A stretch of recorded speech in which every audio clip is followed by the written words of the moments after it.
All right, like that. We are back. It is Q. I'm here with another Ask Q. Typically today we do unpack, but some of our panelists they had a couple things they had to handle. So it would have been if it was a regular, I guess Wednesday would have just or I would have just skipped it, but there has been a lot of conversation when it comes down to the political sphere. Namely Charlie Kirk. Charlie Kirk was in Utah today and was shot, was killed in Utah while doing one of the I guess what you call like their classic thing, the turning point debate, where he goes on college campuses and does the debate back and forth, where typically is framed as debating liberal or leftist college students with conservative talking points. Um, yeah. So there's been a lot of discussion, a lot of discourse around him, and yeah, I guess as we start the show and the call-ins start to come, there's a few things that we'll probably address, have some conversations around, watch some videos, and discuss. But again, this is the eve, unfortunately, of 9/11, and it is sparked with, again, I think it was a school shooting that happened today. You had maybe it was one or two school shootings that happened today also. Today was kind of a wild day just in general. I think, what is it, about a week ago, you had the whole Charlotte light rail thing that's been inside the public eye. And today you have Charlie Kirk. So nonetheless, with that said, we are going to be doing, or I am going to be doing a call in really, really, really soon. But yeah, like I said, just want to go down some talking points. Free speech, is it freedom of speech, is it still worth it? Just having honest discourse. What does it mean, and what does it matter anymore? Is that even worth it? What is this impact on political streamers going to be? Is it going to start shying people away from actually coming out and voicing their opinion, whether right, wrong, or indifferent? Um, do we have a pending civil war in America? Right now, we have gotten to a space where, for lack of better words, we are really pushing the line of hyperbolic when it comes down to political discourse, speech, conversations, and like it's gotten so tribal that, again, if we start going down the line of the past year, you've had attempt of a presidential candidate. You have had, I think that there's been an assassination at a couple different spaces with some political people more recently. We'll look and talk into that in a little bit, but yeah, like I said, well, I think we're inside a very, very interesting time. So, saying all that to say, call-ins is open. The link is in the bio. Tap in, talk to me. While we sit, we'll just kind of watch some of CNN's coverage so far. We'll look at. I know Trump has made an address, or he has addressed it. Maybe we can start with that. Actually, I think that might make more sense. And then, yeah, we'll just continue the conversation. Americans, I am filled with grief and anger at the heinous assassination of Charlie Kirk on a college campus in Utah. Charlie inspired millions, and tonight, all who knew him and loved him are united in shock and horror. Charlie was a patriot who devoted his life to the cause of open debate and the country that he loved so much, the United States of America.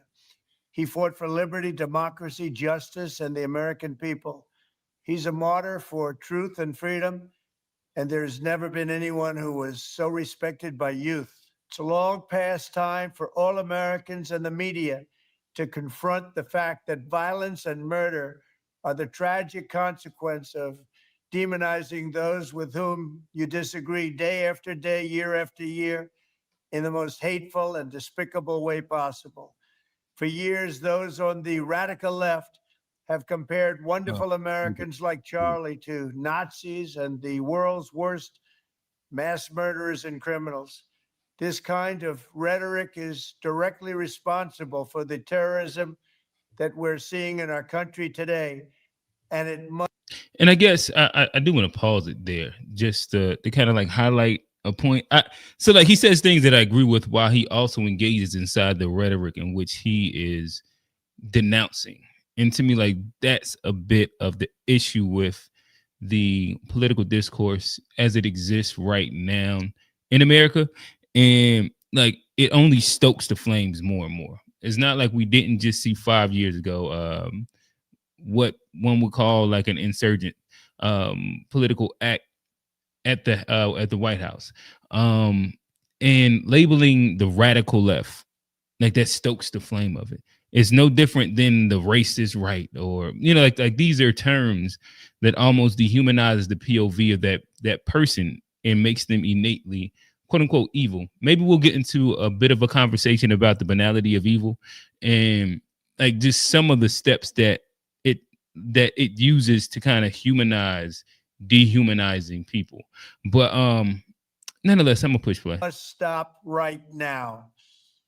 My administration will find each and every one of those who contributed to this atrocity and to other political violence, including the organizations that fund it and support it, as well as those who go after our judges, law enforcement officials, and everyone else who brings order to our country. From the attack on my life in Butler, Pennsylvania last year, which killed a husband and father, to the attacks on ICE agents, to the vicious murder of a healthcare executive in the streets of New York, to the shooting of House Majority Leader Steve Scalise and 3 others, radical left political violence has hurt too many innocent people and taken too many lives. An assassin tried to silence him with a bullet, but he failed, because together we will ensure that his voice, his message, and his legacy will live on for countless generations to come. To my great fellow. Yeah, so yeah, I guess in fairly Trump fashion,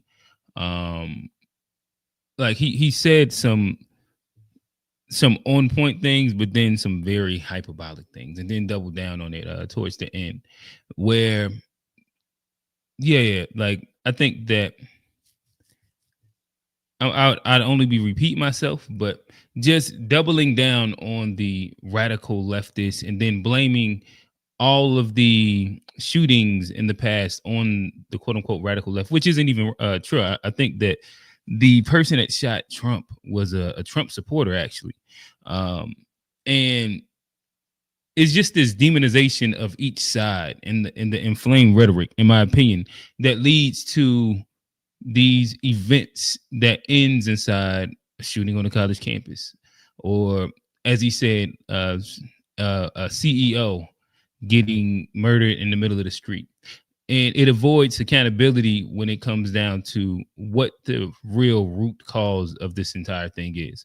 But yeah, let's look at some CNN coverage on it right now. Maybe this was 5 hours ago, I want to say. Yeah, it looks like 5 hours ago.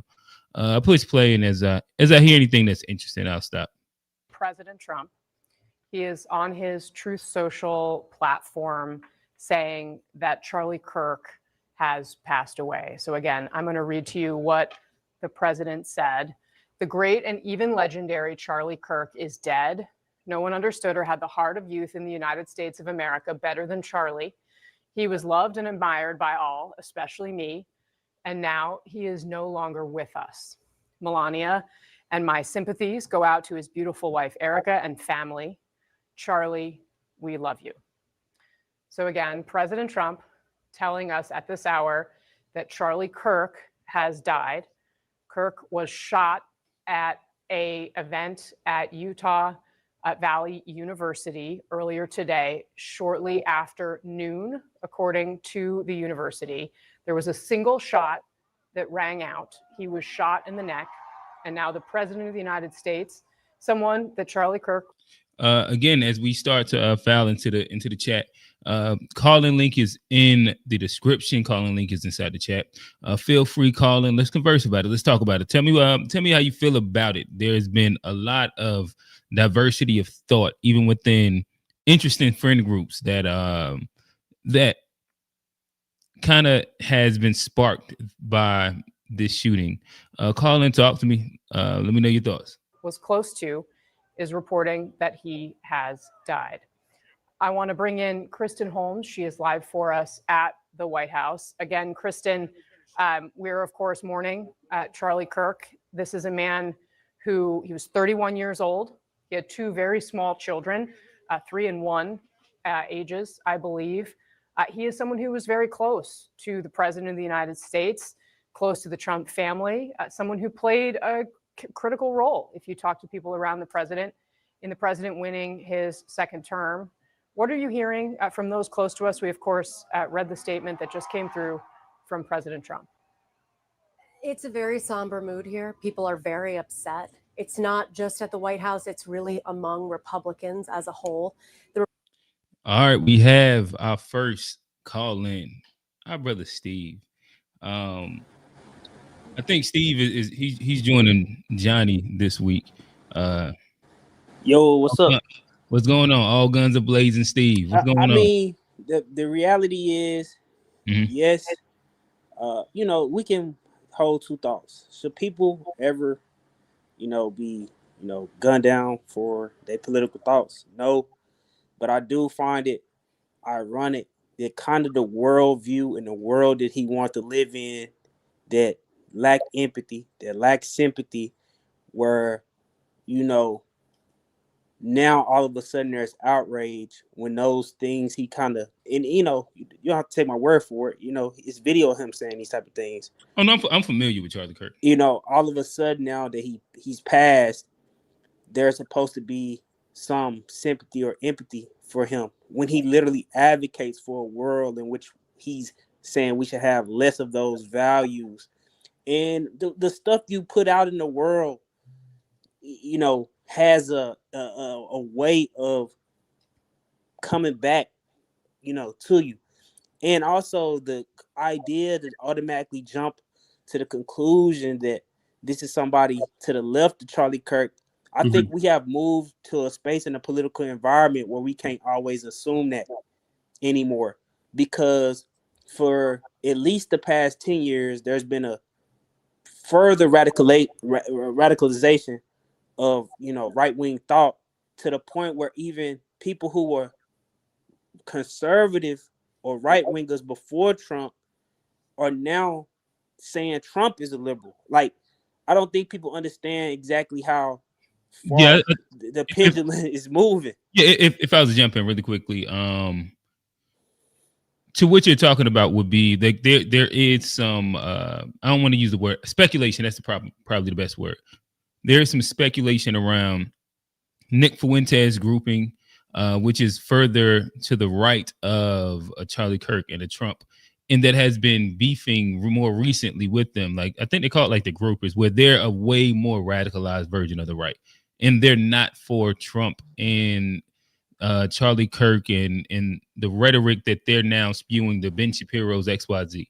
And like, there's the idea that this person could be one of them as well. And to I guess back to you on where you was at though. So you say he advocates for no empathy. Is that no empathy, no sympathy? And then we are surprised when this is the masses' reactions. And I think people should pay attention to how the masses are starting to react to either the death of, more higher profile people. We can go back to Luigi Mangione, or we can now go to Charlie Kirk. The reactions that people have to these things is a sign of the undoing of the social fabric. But instead of addressing those things, we have a political system that in order to gain more power, tend to try to divide people along those lines. Right. But let me ask you this before you move on to the next part. So no sympathy, no empathy. For general public discourse. Is that a good thing though? Like I understand that's what he's advocating for. I don't think so. That's how you end up getting to political positions in which he holds. Like some of the harsh rhetoric that he has about certain groups, people, whatever you want to, all types of stuff. You couldn't, a person who actually has some type of sympathy or empathy, even though I might disagree or I might have an opinion about something, there's ways in which we go about things, and I just find it strange that people who have advocated for removing all restraints from society, removing all code, safe spaces, whatever the case may be, all of a sudden now that the shoe is on the other foot, everybody is supposed to bend over backwards and cry about Charlie Kirk today, or be sad about Charlie Kirk today, when really the people who are having a reaction to the situation are reacting in a way in which he said he wanted the world to work. That is a strange thing to me, and people just it's way deeper than just he got killed or whatever we can say on YouTube. Gotcha. So I get there's a couple, I guess, interesting spaces to dig at where inside just your thought pattern right there. But welcome to the show, Chuck. Well, we'll get back to that. Talk to us, brother. Well, there's a hypocrisy here that the people who are advocating for gun control are cheering a political assassination. I think it's a mistake. So my bad, really quickly, because I guess both of y'all have kind of said this, in which my timeline has not specifically been this, and I can't really say that I've seen any major political people speak to this. I haven't really seen a lot of like the lack of empathy for Charlie Kirk's death. Y'all are saying that y'all are seeing this a lot, and yeah, bro. I've seen videos on TikTok. My feed is straight Kings of Comedy. Like I seen like the Tariq thing, and there was some shit underneath there, but okay, all right. There's a lot of Schadenfreude. A lot of people are commenting on the political assassination as some kind of they're saying that he provoked his own death as a result of previous statements that he made, and he like they're saying that this is like he deserved this to happen to him because of his political views. But I think it's a mistake to cheer people being assassinated because you don't agree with them, because this is only going to breed more violence, and it's only going to escalate. So what I worry about in this situation is escalation. Yeah, sure, it's Charlie Kirk today, but who is it tomorrow and the next day and the next day? This is what I'm worried about. Gotcha. Yeah, I guess I know that me personally, like I'm not too favorable on just assassinations and any of that shit in general. Like I understand that it is kind of a product of the time also. So the more hyperbolic the conversation is, and even what Trump just did with his press conference and the stoking of like the radical left, they keep provoking. I mean, they keep trying to kill us and assassinate, and like that whole thing, like it only becomes its own cyclical cycle. And I think that, I think that it just doesn't end well. And anytime you've seen this start incorporating itself into the political system of a country. Mm-hmm. We live in a two-party system, and you have a pretty even split between liberals, conservatives, Republicans, Democrats, and I think America is a country where you have to have a space where ideas can be discussed and considered, and there has to be space for dissent and criticism and even ridicule and offense. I got a question though. You can't just assassinate people because you disagree with their political speech. I got a question though. What type of political environment do you think you create when you literally have one political party for the last 20 years who's called everybody from Barack Obama to Joe Biden communist, part of the Muslim Brotherhood, Right, but but when I you also think that like what do you think the on the other side environment here. becomes? What do you really honestly ask yourself?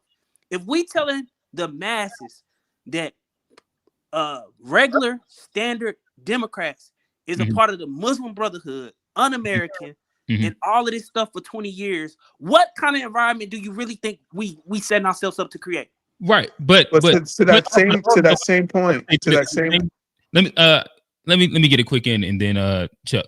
I think that's a fair POV. I don't even disagree with it. I also think that the left does the exact same thing, right? We seen the whole fast exactly.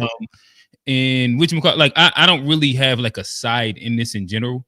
And I think that the political discourse in itself over the past 20 years has increasingly became hyperbolic. And I think over the past 8 to 12 years, it started to border on extremists. And I think that this is the natural result of it. So like I'm not even in disagreement with you, but I also wouldn't just lean it only on one hand to I where mean, it's just the Republicans.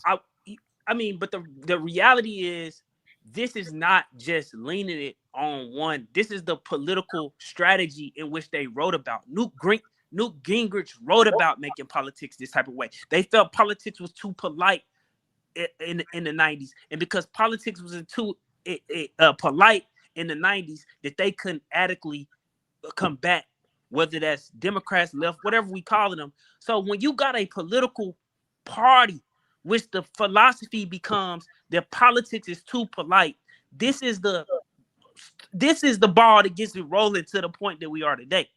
And I think a lot of people don't have enough. I find it strange that we had 2 Democrats killed not even 2 months ago, maybe. Mhm. Fox News people was joking about it. Nancy Pelosi's husband, when that dude tried to kill him in his house, With the hammer, they was joking about it might be in his gay lover. And so all of a sudden, fast forward a few months later, and everybody it understands what it means to be sympathetic. It's bull crap. Well, again, to me, I don't know if everybody understands. I think that the issue is that everybody complains when they get smacked or when they get hit or when they get touched.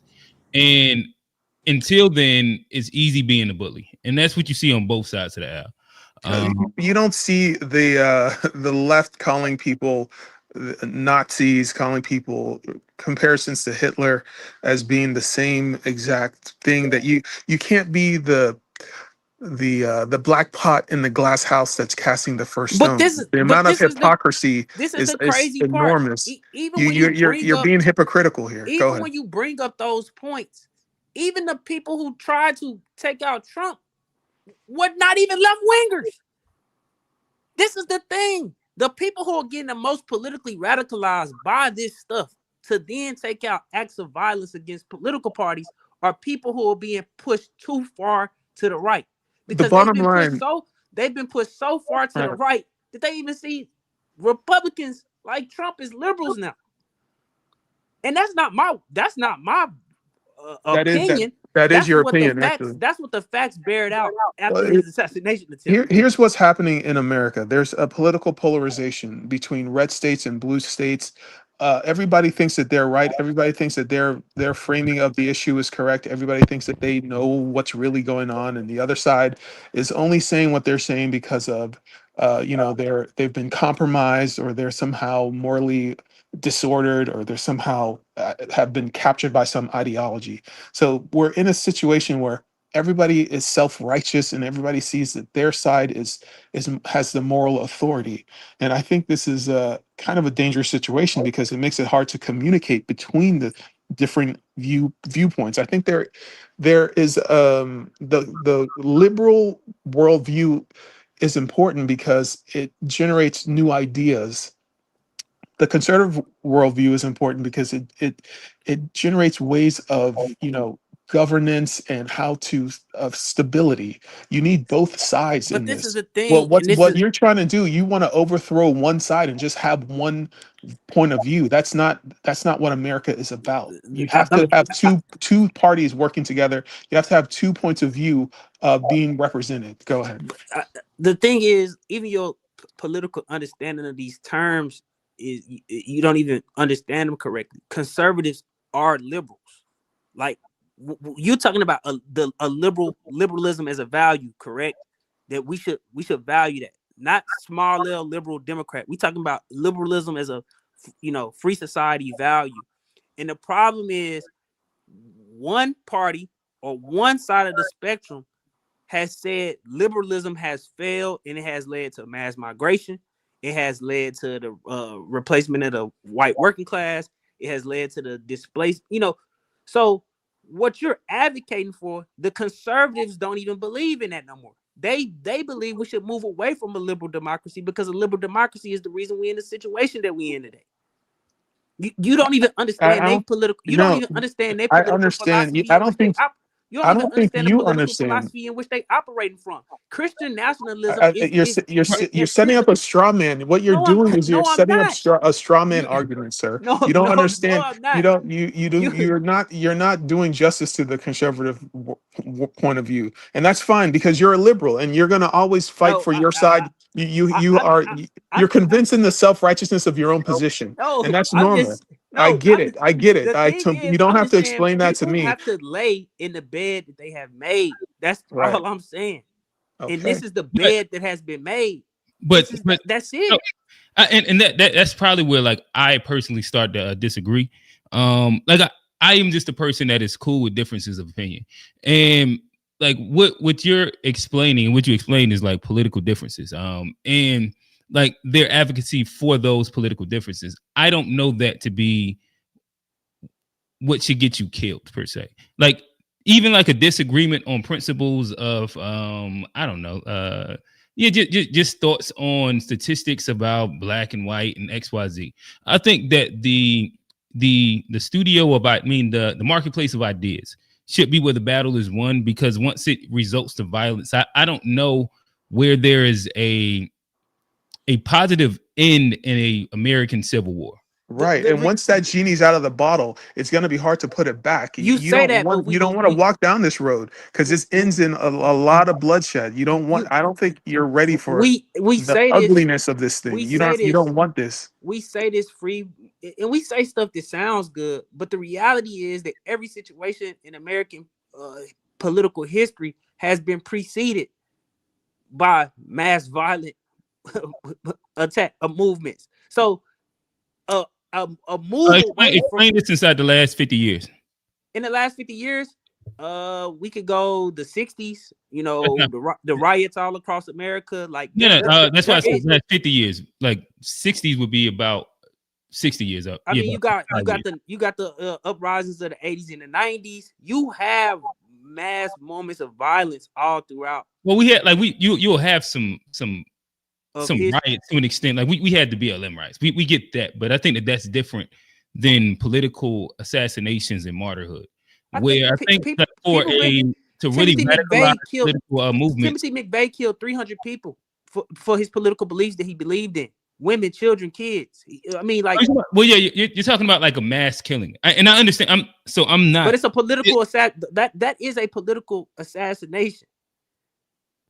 Okay, so again, I guess I understand, like if we broaden it out, you can go to a bunch of different like attempts on bombings, or you could even use school shootings for sure.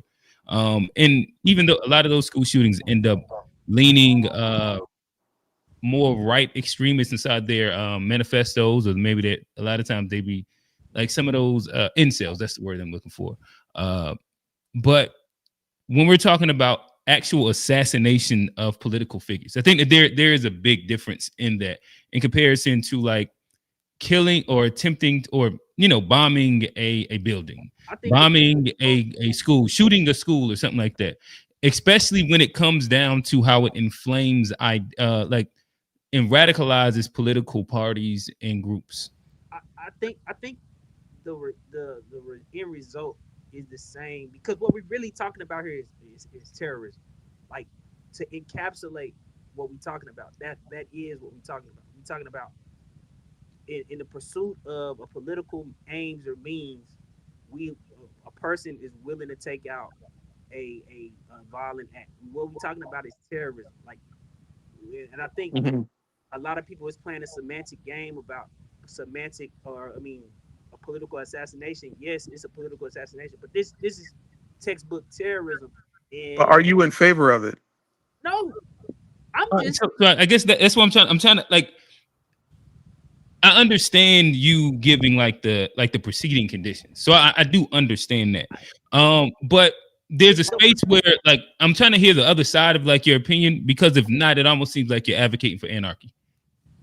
no. My point is, if I believe the result of these people's actions is brought on by the economic precarity, alienation, all of these factors of society that's bearing down on the not just the American people, but the people at large across the world. I think that stuff has to be changed in order to pull people back from these types of events. Right, but are you only blaming the right for, in essence, what it sounds like you're saying is capitalism and imperialism across the Yes, world, and you're just to blaming a the right to on a that. degree. I think some of the this type of political alienation, or alienation in just general, is brought on by the conditions under which the American people live in. And I've made this point many times before. You're not living, but this is. It seems like you're castigating it to one side, though, not just Yeah. Democrats have America, but Democrats have specifically the right. created, Democrats are just as responsible for creating the conditions, the economic precarity in which Americans live under as well. I think Right. the difference is, and I hate to be this guy, because this is a Kofi lane, but there is a significant difference in this, like, rhetoric. Like, we can say whatever we want to say about Barack Obama. He ain't never called George Bush no fascist, even though they were saying he was a fake Muslim, a secret Muslim, sleeper cell, and all this other crazy stuff. Mhm. So, Do you think America should just be a Democratic only country? Do no, you think that there should be a Republican Party? it should be ran by the proletariat. You already know my opinion on So you're talking about communism now. You So already know you want a communist revolution is what if it's ran essentially. by the proletariat. Oh God. Okay, so you're one of those. I got you. Okay, well, so what are your views on terrorism? You say you're against it, but there's no way that there would be a communism in the United States. It's not set up for communism. You'd have to tear down the whole system. Of course, I mean, this is the political reality, and I think we even discussed this kind of in the back channel about reparations, without too much going too far into details. But So you just want the whole system to burn down. not if we don't have to. But and I guess so. Idealistically, I get I understand where you want America to get to, but do you? Is there a rational way that doesn't deal with a complete, because like even the Marxist Leninist way of getting to communism, it has to be pretty much an overthrow and massive I death. spoke on this before. Obviously there can't be a utopian world, and That's what communism is. It's a utopia that. Say this, but Communism, it only exists in the minds of human beings. It doesn't exist in reality. There's never been a communist utopia, and there will never be one, because it's an idea that only exists in your mind. Economic philosophy. You can say that about every economic philosophy. We're doing capitalism right now. You're living in a free market economy right now. No, we're not. Hey fellas, honestly, I think that we've kind of steered so far into a wormhole that we've Let's become a little bit void of like the actual topic. So I guess if we are to start steering this a bit into the topic, I guess starting here with is this an attack on freedom of speech? Does freedom of speech need to come with a price? What is your thoughts? Yes, absolutely. This is an attack on freedom of speech.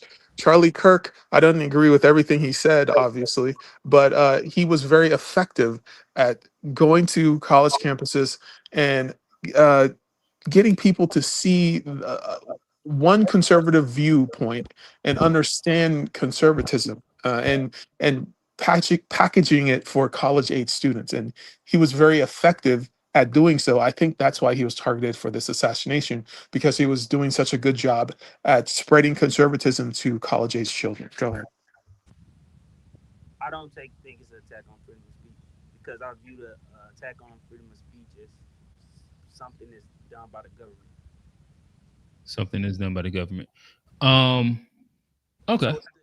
So if the government came out and sanctioned the death of Charlie Kirk because of what he said, that is an attack on freedom of speech. A private citizen acting in their own way, is it a messed up act? Is it an evil act? Yeah, but it's not. Like when people talking about freedom of speech, they are talking about something very specific, and we can't just broaden that to thinking that we talking about. Right. I guess so. Like, and I guess so. Maybe I'm. The more we have conversations, I'll start understanding. If like you're taking like very, very literal term of freedom of speech and the right to have it and the government's enforcement of it. Maybe even if you want to like throw into like a version of force doctrine in enforcing it. I completely understand that. I'm speaking this out a way softer version of it. Just the idea of like the marketplace of ideas and political discourse. Is this something that's going to push people away from actually speaking their mind?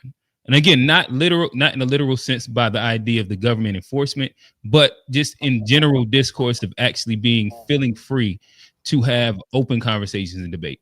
Getting shot in the neck is a conversation stopper. You can't be assassinated for speaking and then not expect it to have a chilling effect on free speech. This is why political assassination this is not compatible with a civil society. You cannot have a civil society when there's political assassinations going on. This cannot be allowed to happen. There has to be a very strong stance. The people has to be brought to justice, and people who are contemplating this has to be captured or deleted. This is incompatible with democracy and with a free society. In order to have a free society, you cannot just be assassinated for political opinions that other people don't agree with. Go ahead. Steve. Yeah. Nonetheless, I was like the refrain was a little bit more for you. But yeah, continue on. If not, okay, go ahead. When we talk about an attack on like our personal freedoms, I think we specifically talking about from a government enforcement point, and because the government. So are you saying that you're in favor of private citizens doing the dirty work as long as it's not the government? It's not clear what you're saying. I'm just saying in the context. It's very evasive. No, I'm not. I'm saying very clearly when we talking about freedom of speech, that is a very specific thing in which the founders are talking about the infringement amongst our speech from the government itself. What about private citizens? Well, then they should go to jail. They committed a crime. Gotcha. And so, nonetheless, it sounds like you only want to engage with it specifically inside the the literal definition of it, which is cool. I got you. TBI, welcome to the show, brother. What's good, Q? You can hear me? Yeah, we get you. Yeah, I'm just listening in, man. Okay. Well, yeah. Whenever you feel free to tap in. I can answer your question though. As far as like. Yeah. So is assassinations of, let's say, just political figures, not even necessarily elected political officials, but just activists, is this something that is going to deter public freedom of speech for the average citizen, in your opinion? What do you think? I mean, I think it can. I mean, I think that's what it's meant to do when people execute assassinations. I think they're trying to silence things, and I think with Charlie Kirk, he had like inflammatory rhetoric. So I think it's gonna cause some of these like white supremacist spokespersons to kind of reconsider how far they go with what they're saying. Because I mean, he started moving around in the public a lot, and he was kind of. I think he got lax just based on how he talks. I mean, I think what he says is very inflammatory, and it's gonna incite people and upset people. And you moving around in all these public spaces, you kind of making yourself a target. So I think that's what happened. So I think it would deter people to kind of slow down for a minute, but then they'll pick back up. From my understanding of Charlie Kirk, I guess I've seen him do a lot of the college debates, and he'll debate a lot more of like the abortion right thing, or he'll do like some of the communist liberal, but he will tip his toe into some of the like the Nick Fuentes quoting of like the black crime rate stats and the majority and like that whole thing. I know he will also do that as well. Yeah. But when I think of like inflammatory, I think of like the Nick Fuenteses, where he'll just come out and say I'm racist. Black people have lower IQs. Like it's like the extreme version of it. Do you understand what I'm saying? But inflammatory relative to who, though? So fair enough. Martin Luther King was assassinated 2 weeks after saying we're coming to get our check. What if a private what if a private citizen decides to assassinate modern day pro reparations advocates? Do you think that would curtail free speech about reparations, or do you think, well, it's just a private citizen, they should just be arrested? Go ahead. I think these things happen in a historical context, and those historical contexts is relevant to why these political assassinations. Like we just acting as if this stuff happened in a vacuum, right? Like, I think I'm trying to have a deeper than surface level conversation about why these things happen. You're not actually answering the question that I asked. Yeah, but like my only thing is that I think we all kind of understand the diagnosis of it. But my thing would be that I don't think that moving forward, the best solution for America to exist as the country that it is for more political assassinations or attempts to happen, and we're trending upward when it comes down to in the past 5 years with that. And I agree. But Q, when you say this is a part of American history, though, political assassinations at this rate, no. I think they killed more people. They killed more people in the 60s. They politically assassinated more people in the 60s. That's why I said in the past 50 years, like this isn't really like you see this inside third world countries for sure. You see this inside unsettled political systems for sure. You see this inside like a lot of places that aren't America.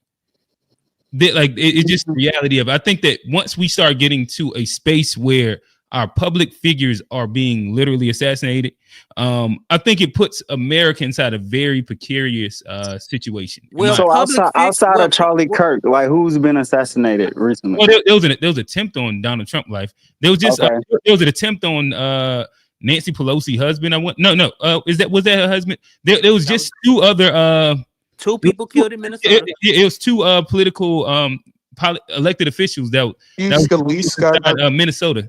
If I'm not mistaken, there has been an uptick in the past year and a half. Okay, so recently in the last year. 2 3 years, like it has been a big uptick. That has been I get you that. Yeah, so these events are only going to escalate because of the opinions that are being expressed now. You're saying that it's not a big deal because it's a private citizen. It's not the government. But I literally said these events are byproducts of the conditions that have been created by people who are participating in the politics. Well, what should be done to? We agree with you with that. I think the way in which people have engaged in politics the past 20 years of saying people as sleeper cells and agents and doing a great replacement theory, maybe we shouldn't do that type. Maybe we shouldn't talk about politics like that.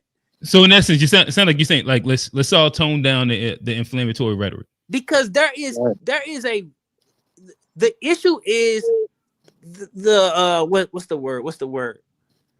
The scope of what's acceptable to say becomes crazy when we can say demonstrably false things about about people who are moderates at best. So if we create a world in which a moderate is considered to be a radical, what do y'all think what the trajectory is?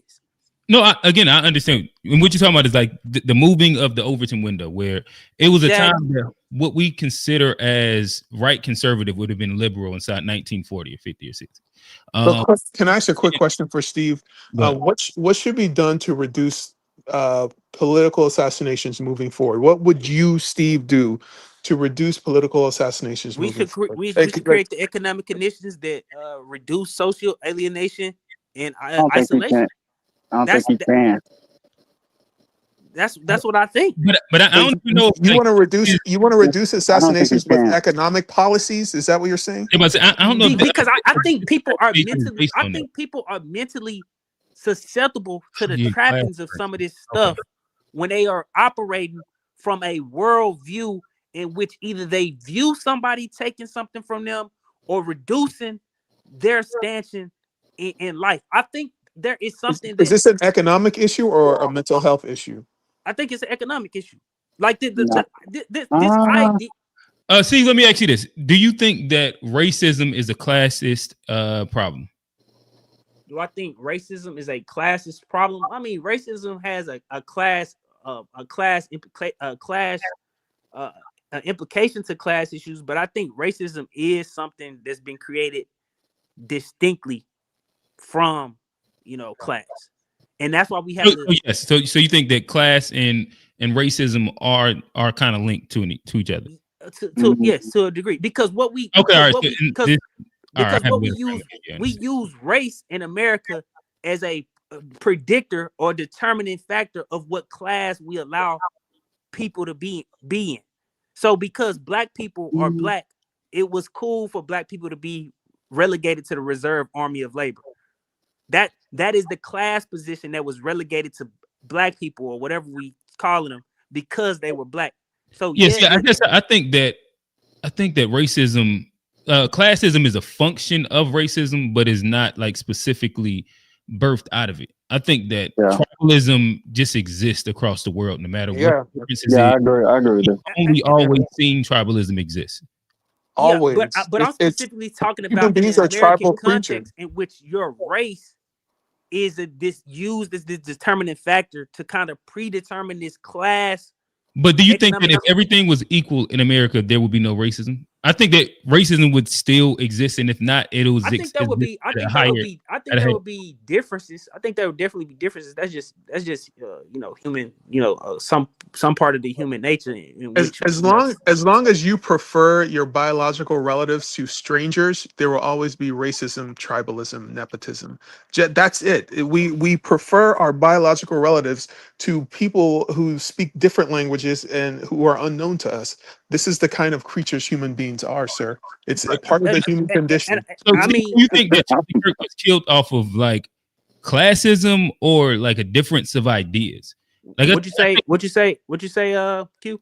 Do you think that Charlie Kirk was killed off of classism, like somebody that killed him more than likely like disagreed with his economic policies, or was it more so the like the social side of it, like his stance on abortion, his stance on immigration, his stance on like crime, or like more of these social issues?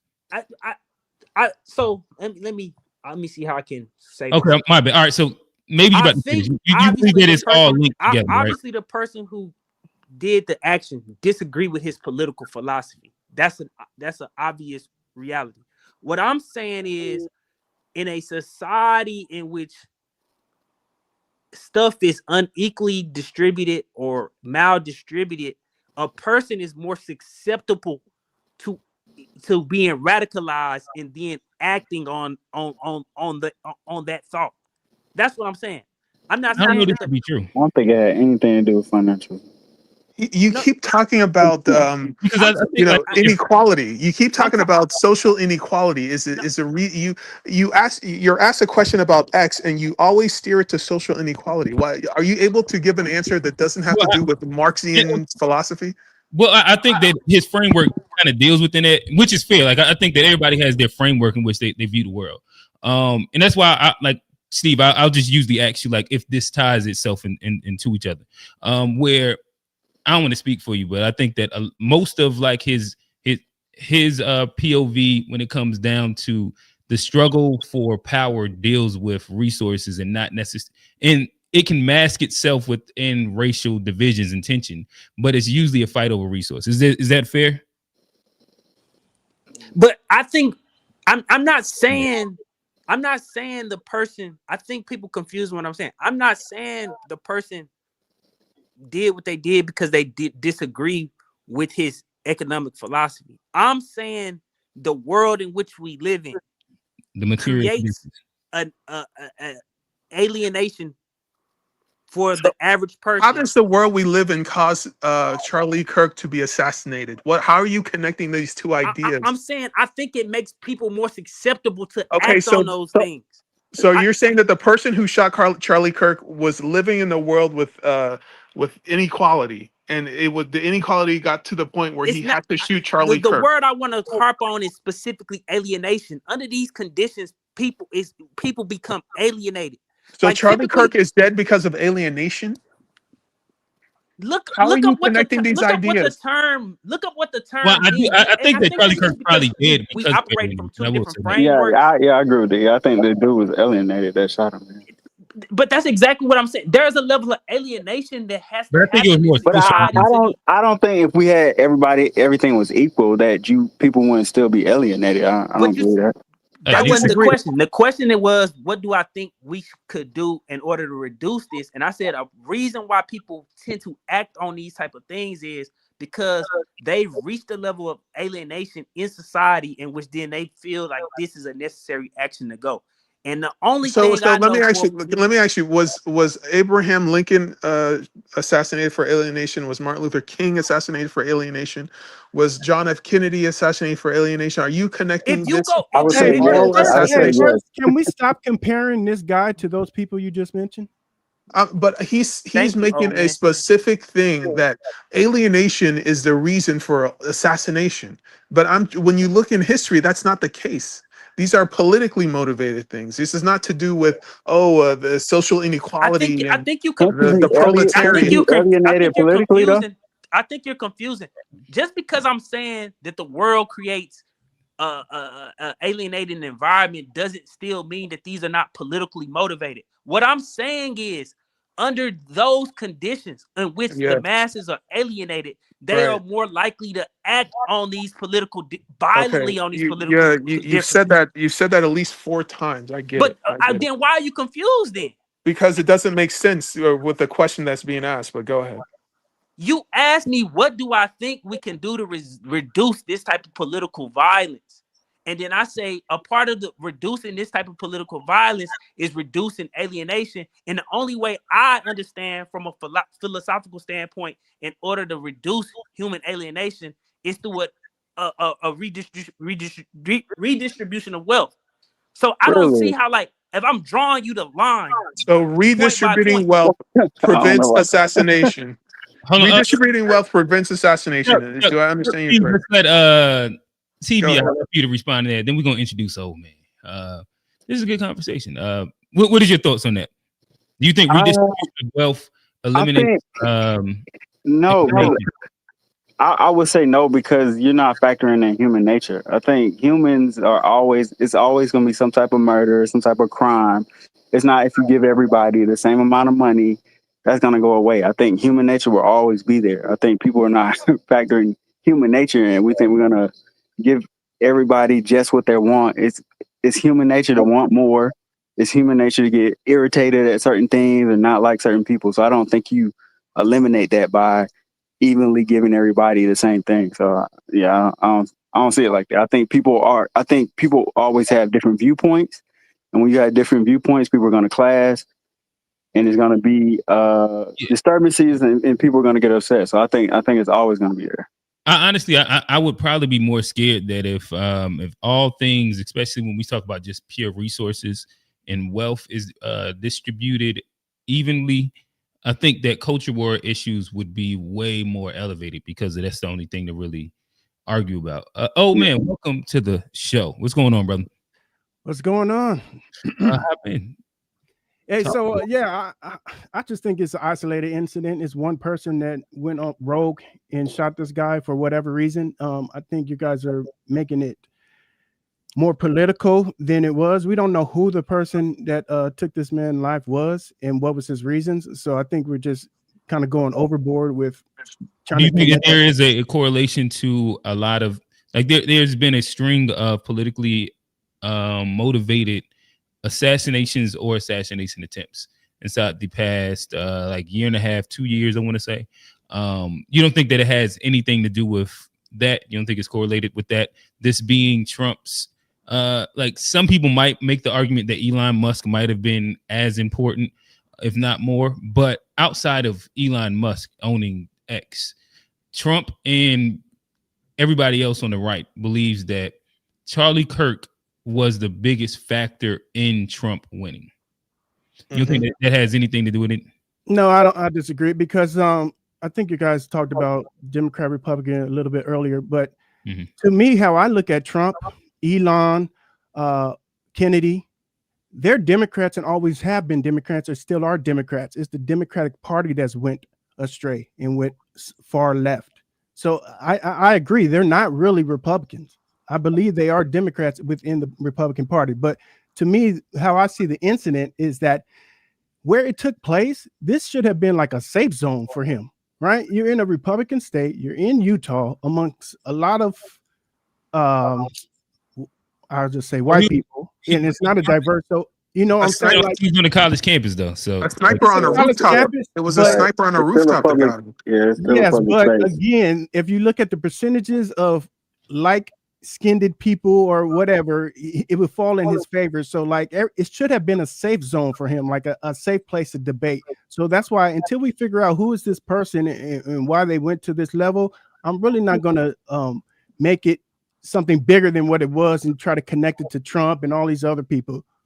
You think it was a random act of violence? Was this a random act of violence? It could have been somebody he knew or somebody done wrong. You don't know. It's too wide open. I think they couldn't get at Trump, so they got at him. That's what happened. Go ahead. And some people are crazy. Like we got some people are crazy. We got to factor that in. Yeah, I don't think it's random though, man. I don't think it's random. When you say random, it's like a guy walking up and saying, "Oh, let me shoot somebody today." I'm not talking about that type of random. I'm saying just knowing who he is and like his rhetoric, I wouldn't say it was a random like occurrence. Like this person went there for a reason. He obviously found his mark, but I'm just saying to make it all this political, you don't know what side this shooter falls on. Like if he's even a citizen, people are saying, you know, he could have been someone that's not a citizen. It was an illegal shot him. I don't know who shot him. You never know. Yeah. All right. I think based on who Charlie Kirk is, something with the something's like it's facts, and we don't know nothing right now. No, all right. So right now we're just arguing the idea of probabilities. I think it was a tether. It was definitely a tether. This has tether all over. Chuck, you gonna throw your phone? Hey, I'm gonna be honest.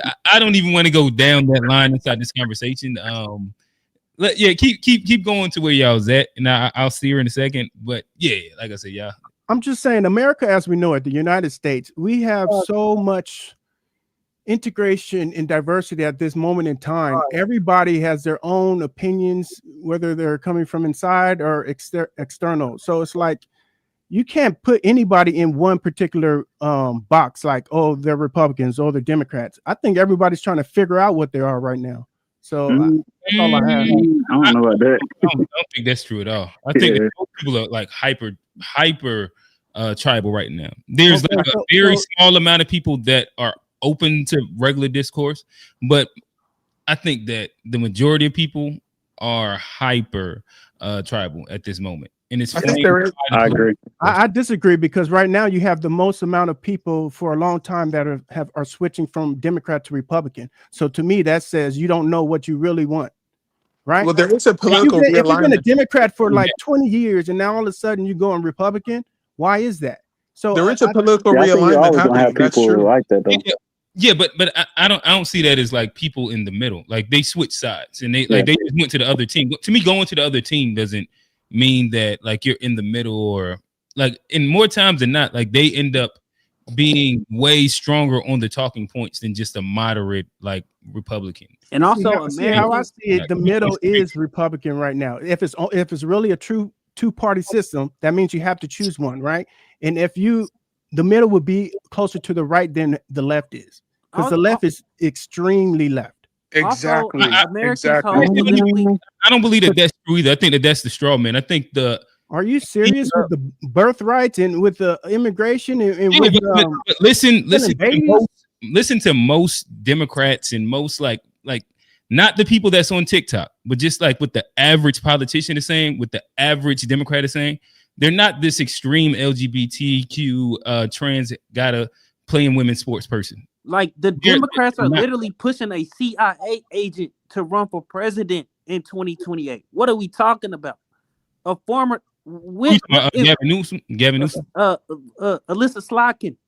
Oh, I haven't heard this one. I've never heard that name ever. Alyssa Slotkin is a Democrat that's being pushed hard right now, who is a former CIA agent. What are we talking about? These people. Where's she being pushed at, Steve? By the Democratic Party.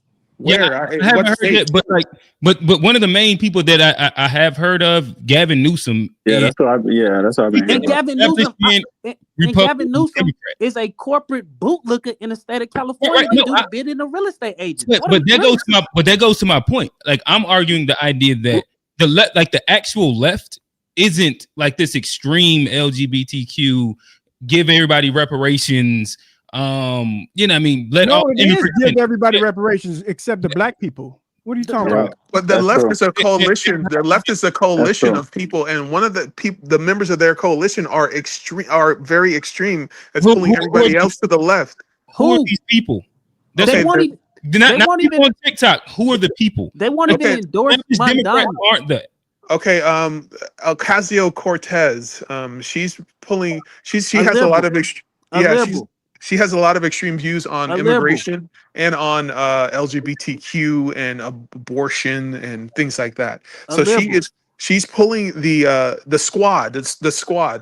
These four women who call themselves the squad. They're pulling the left toward the extremes on all these aspects: immigration, abortion, LGBTQ, and I think that's shifting the Overton window toward the extreme left, so that people who were Democrats in the 1970s now would be considered conservative because the left has moved so far left. But Chuck, you know why nobody buys that?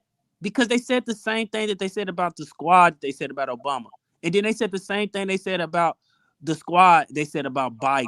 So it becomes unbelievable when you want me to believe. They said, like, you want me to believe a party in which they let Joe Manchin, a senator from West Virginia, dictate policy all of Joe Biden's presidency is all of a sudden being pulled to the left by AOC? When they let Manchin dictate policy for 4 years? AOC's actually became way more of a like she's moved way further. And what's so crazy about AOC, she actually has a phenomenon in which there is a voter who votes for her and Trump. Yeah. But it makes sense because they just appeal to the poor working person, so that there's some overlap inside their shit. But no, this is very true. Like she sells out stadiums in the same place as Trump country. So Americans are very politically, they politically complex. Americans are very politically complex. That's just the reality of the situation. But when we start labeling everybody from Obama to Biden to AOC and extremists, what they say when a Bentley pull up next to a Chrysler 300, it don't look like no Bentley no more. Shout out to Paige Becker. But and there's a I don't think political people realignment understand. happening. I don't think people don't understand it. Like real radical left folks don't have no political power in this country. Okay, you're on the political left, right? Would you consider yourself an extremist, Steve? You're No. you're full on communist, right? So No. are you a moderate? Man, are you I've been in some. There's some people in some spaces that's full gone. We got to do what we got to do by any means necessary. Right. You close. Listen, you're definitely further. But I always say we should at least try to do something before we even get to that point. Are you a moderate? Or are you an extremist? Is my question. That's just. I mean, that's for you to make that. That's for you to make that determination. I think it's not like the general concept of American politics. Steve, I understand from my political from the Overton window of America. Yeah, my politics might be further to whatever to the left than most people. But also, I'm not a person who getting on here talking about trans issues and all of that. That ain't my lane. That ain't my politics. I think that's identitarian issues that distract from the reality of the condition of working people in the world. In America. You just want resource redistribution, and you want to overthrow. You want the proletariat to come to power and to overthrow capitalism. That's all you want. If that's the will of the proletariat, I want what's the will of the proletariat. That's it. I don't see why. Yeah, that's a different country though. That's not our country. But I don't see why we would be afraid of that. It's not our country. I get that's not our country, but all of this stuff that we advocating for, they're doing that in Venezuela right now. Venezuela has that going on right now. Whether that's reparations, whether that's any of these things that we asking for, that's gonna take us to do something. That's gonna require us to fundamentally change the way in which this country operates. But isn't the proletariat right now wanting capitalism? I would say the proletariat is more confused, and also some of their views and who they supported and voting is, like, for example, Trump. One of the things that Trump does is he appeals to, people I say it all the time, a populist message that attacks some of the free market ideas in which people pushed on the American people for the past 40 years. And I would say that is the bulk of his popularity, is that Trump directly attacked. He was, at least. What makes you think that he attacked it? From a verbal standpoint, But what makes you think he attacked it instead of, like, to me, when I look at Trump, I think that he promoted like the higher part of it. And like he wanted people to buy into that. I didn't see him attack like explicitly the working class person, because he was still able to kind of like trick them into coming. I'm not saying he attacked them. I'm saying he attacked the system in which the byproducts of capitalism that had relegated these people to mass unemployment, deaths of despair, and so forth, so on. But Steve, let me ask you a question. So wouldn't reparations go against communism and socialism, being that it would be an uneven distribution just to a small number of people? And it would, because reparations is wouldn't you have to give everybody reparations? No. Communism? This is a fundamental misunderstanding of the actual ideology. So you deserve the fruits of your labor. That is a fundamental tenet of communism, Das Kapital. So if the claim of reparations is that we would deny claim to value that we owe from our labor, then under a Marxian framework, reparations is more fits. But when people wouldn't use their reparations to stunt and to participate in capitalism. All right, hey fellas, I know we love a good reparation. Okay, my bad. That's Chuck want to talk about reparations. Chuck always gonna find some way to hate on reparations. I'm gonna try and keep it steered to the topic at hand. Let me ask y'all this: is there ever a time for political violence?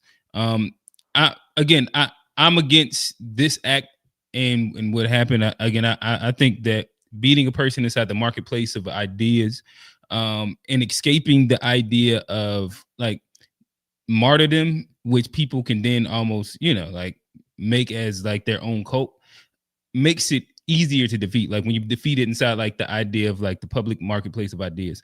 But some people believe that you got to kill a fascist inside their words. What is y'all thoughts? Is there ever a time that political violence is necessary? No, I think political violence leads to more political violence, and I think all we're at the precipice of more assassinations moving forward as a direct result of this event. I think it should be there should be a way to stop these things from happening, because if you allow this to happen on this side, there's going to be a retaliation on the other side. So all they've done is they've made Charlie Kirk a martyr, and there's going to be people who feel some type of way about his assassination who are going to want to look to have revenge on the other side. So I think we're going to go tit for tat, and this is the problem. Hey, what I say in the chat earlier, let them white folks fight it out, man. Facts. So this is not political violence. This was just a murder. One person. So I just want, that's the perspective I'm coming from. But it's outside of that. Was he having a political event? Doesn't matter. That was supported by a politician? Doesn't matter. Is he a political figure? Is he a political figure? Yes. Doesn't matter. He's a Oh person. man, I think you're overlooking a lot, bro. I'm what? I think you're overlooking a lot of like context. No, it doesn't matter until we find out who the guy is, because it's not political. What party did the guy off of, like he stepped on his shoe or something? What party did the shooter belong to? Anybody know? I don't know, but okay, so that's what I'm saying. Like, what group did he belong to? He didn't check in with the Mormons, man. He didn't check in. I can't even engage in that. It's out of Steve's foolery. Yeah, but that's what I'm saying. It's too many unknowns. I don't know how that just makes it non-political though. He was at a political event giving political conversation, and he is a political activist.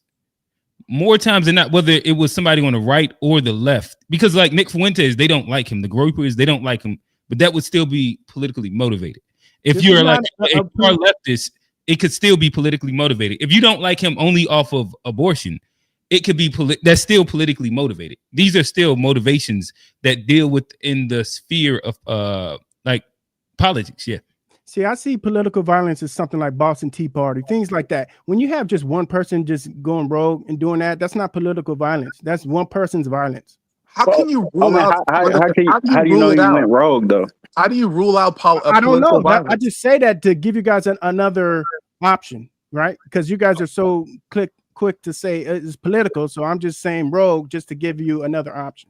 So what makes you? What information do you have that says that this man is a rogue person acting alone? I don't. I just said I'm just giving that because you guys are just throwing out stuff. So I'm just throwing out stuff. That's what I'm saying. I think. Oh man, I think what I'm doing, I'm just looking at all the context of what happened. Like if you just look through history, it looks like a political assassination. TB, tell them about context, brother. Yeah, you know that's my favorite word. Q. Yeah, it's my dog. Context is important. But it's funny though, not funny, but it's interesting because a couple of shows, I guess a couple of months ago, you had a show or you had a topic that we talked about is it safe for activists to you did something about streamers and content creators being political activists, and is it valid? And then I think I mentioned something like it's the best way and safe way to go about things. Say that again. You said what? It's the best way and safe way really to go about things in this time, to be online. Oh, be online instead of in person. Yeah. Okay. You had a topic about that a while ago. I don't know. Everybody. This was it probably was a while ago. I'm trying to think of like exactly. It's probably 3 months ago, something like that. Yeah. So frame that into what you were saying, so I can understand how to respond. We hear you. We about to get to you. I'm saying that. I guess I'm just saying he should have been he should have been smarter, right? I think he to be fair though, like this is also how I'm not blaming him for his own death, but his momentum, and this is how he, in essence, quote unquote, won Trump the election, is debating in the marketplace of ideas. So much so that right now the left has been grooming their own version of Turning Point USA and trying to take them to conservative institutions to record and debate as well.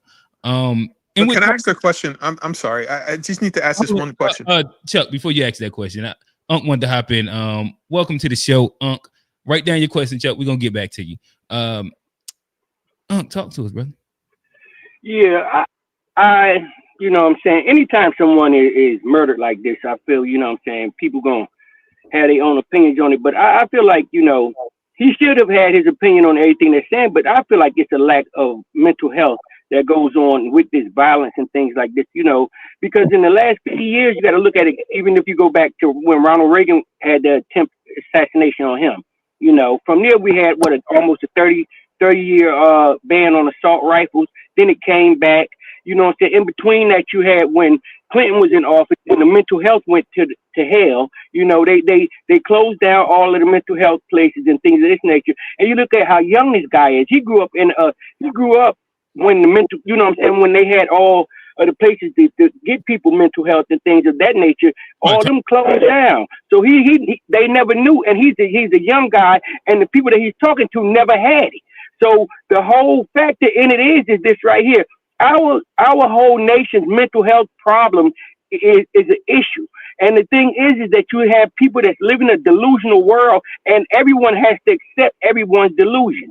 And with people living in a delusional world like that, and everybody's living in their own little, and you have to accept everything that they're doing, and that's not right, and that's the problem with it right now. Anybody, and a lot of these people are really crazy. They're crazy, and they think they want you to accept their craziness as your reality. I'm sorry. So, are you talking about the shooter or Charlie Kirk? I'm talking about the shooter himself, but I'm saying Charlie Kirk never grew up in a place that we had stable mental health care. So have they've came out with who the shooter is? No, I was just saying in general, that's what happens with this political violence that's been going on these last couple of years is because of the lack of mental health in our country. Everyone yells therapy. Therapy is not mental health completely. You need, some of these people need to be set to the side and set down, and they need some time. Not in prison, but they need some time with somebody more than just going once a week or this or that, whatever, calling on the phone or something like that. And you have plenty of these people that's out here that is going on with them, and that's what I'm saying about the delusion that people have. People today, you have to believe everybody's delusion. Whatever delusion somebody has, you have to accept it to be on the in crowd now. And that's not the truth. People just need to get help. And that's what's going on. This man was saying stuff that was crazy, but it was his right to say these crazy things. It didn't mean that he didn't need to be off just because someone said he was saying crazy things. People are always gonna say crazy things. Let people say whatever they want to say. That's an attack on you know what I'm saying, freedom of speech. All right, there we go. That's what I was trying to get to understand. All right, so in essence, it sounds like you're saying that like he was saying unpopular things, but the issue is more so on the person that shot him, because of we're inside a society now that has been softened to where we want everybody to believe what we are saying. And because of that, it is an attack on his freedom of speech. It is an attack on like his ability to have opinions. Chuck, talk to us. Yeah. So two things I wanted to say. So just to get to this issue of what is or isn't political violence. So to Oldman. So what if the same incident happened to Candace Owens or Officer Tatum or Tariq Nasheed or Yvette Carnell, would that be political violence? Roland Martin.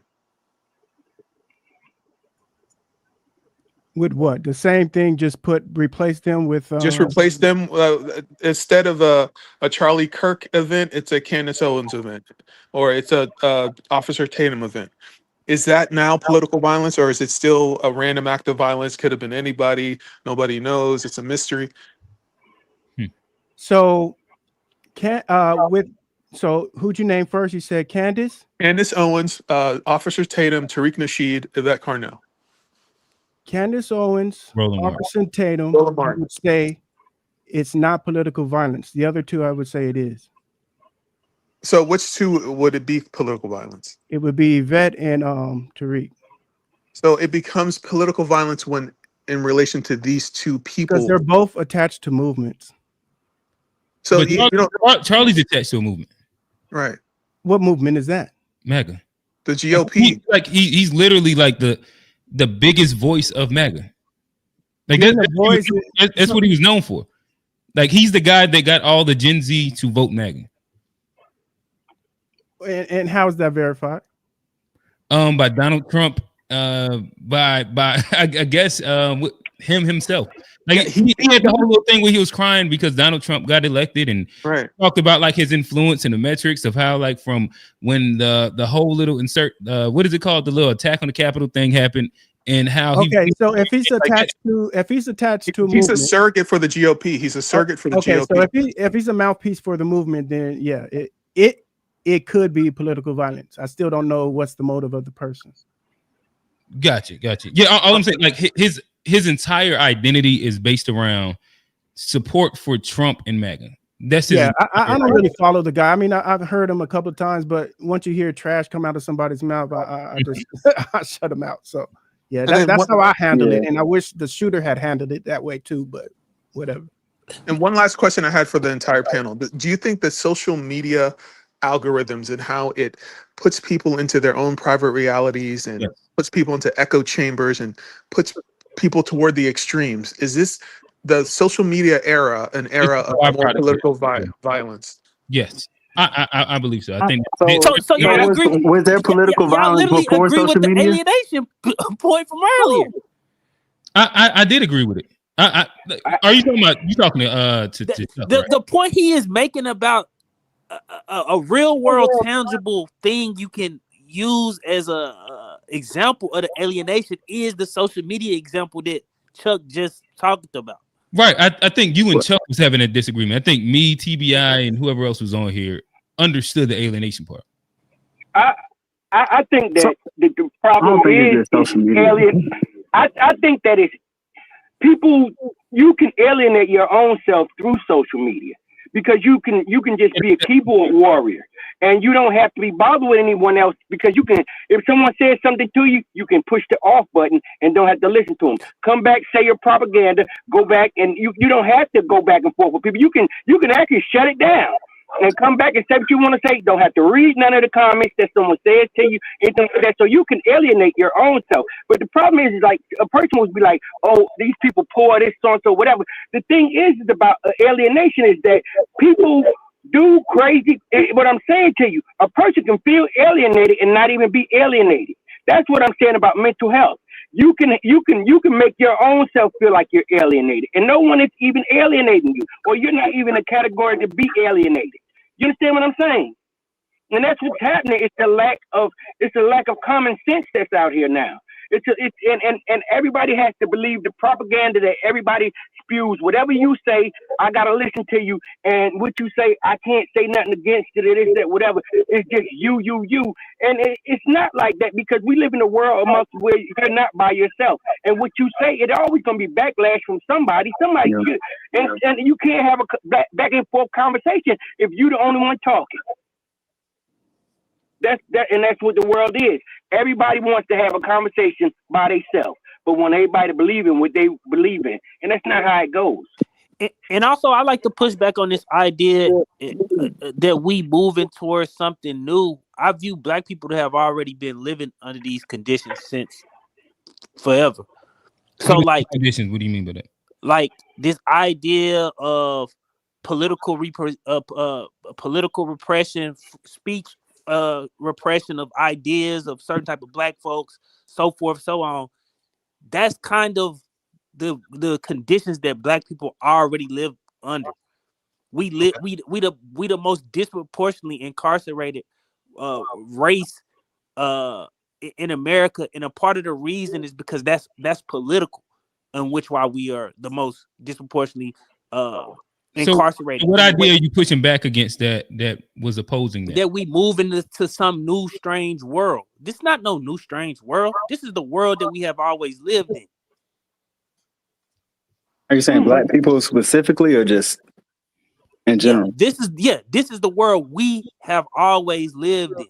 This is the political world. Is that what you're saying? Yeah. Okay. When have we not been politically repressed? But when has the state not been tyrannical against black people? But hang on, do you think that the world we live in is the same post 9/11, post COVID, post social media, post all these technological advances? Do you think we live in the same world? I think the world is different. I think the world is different for white people, and that's why you're seeing this new level of violence in which we're entering. I don't know if it's a new level of violence. Some of these techniques, I think it's always been like this. Some of these techniques and surveillance tactics and carceral treatment of the masses was only always relegated specifically for us because it was viewed as necessary to keep us in a position of which we couldn't, uprise or whatever. But as we move forward, like y'all say, post 9/11, what I think we are seeing is more people, more types of groups, so forth, so on, starting to experience some of these, same treatments or whatever. And you are seeing them revolt and act out violently. But I don't want to sit up here and act like black people been living all peachy prior to Charlie Kirk getting, whatever. I guess I don't know who was making that argument specifically. And then I guess going to like your exact point that you're making. When Chuck is saying stuff like on the precipice of something new, that's acting. I imagine he's talking about American society. I think everybody understands kind of like the struggle of black people. But saying everything that you just said, are you giving like a diagnostic, or are you giving like a prescription to where like you're saying that it then should be acceptable? No.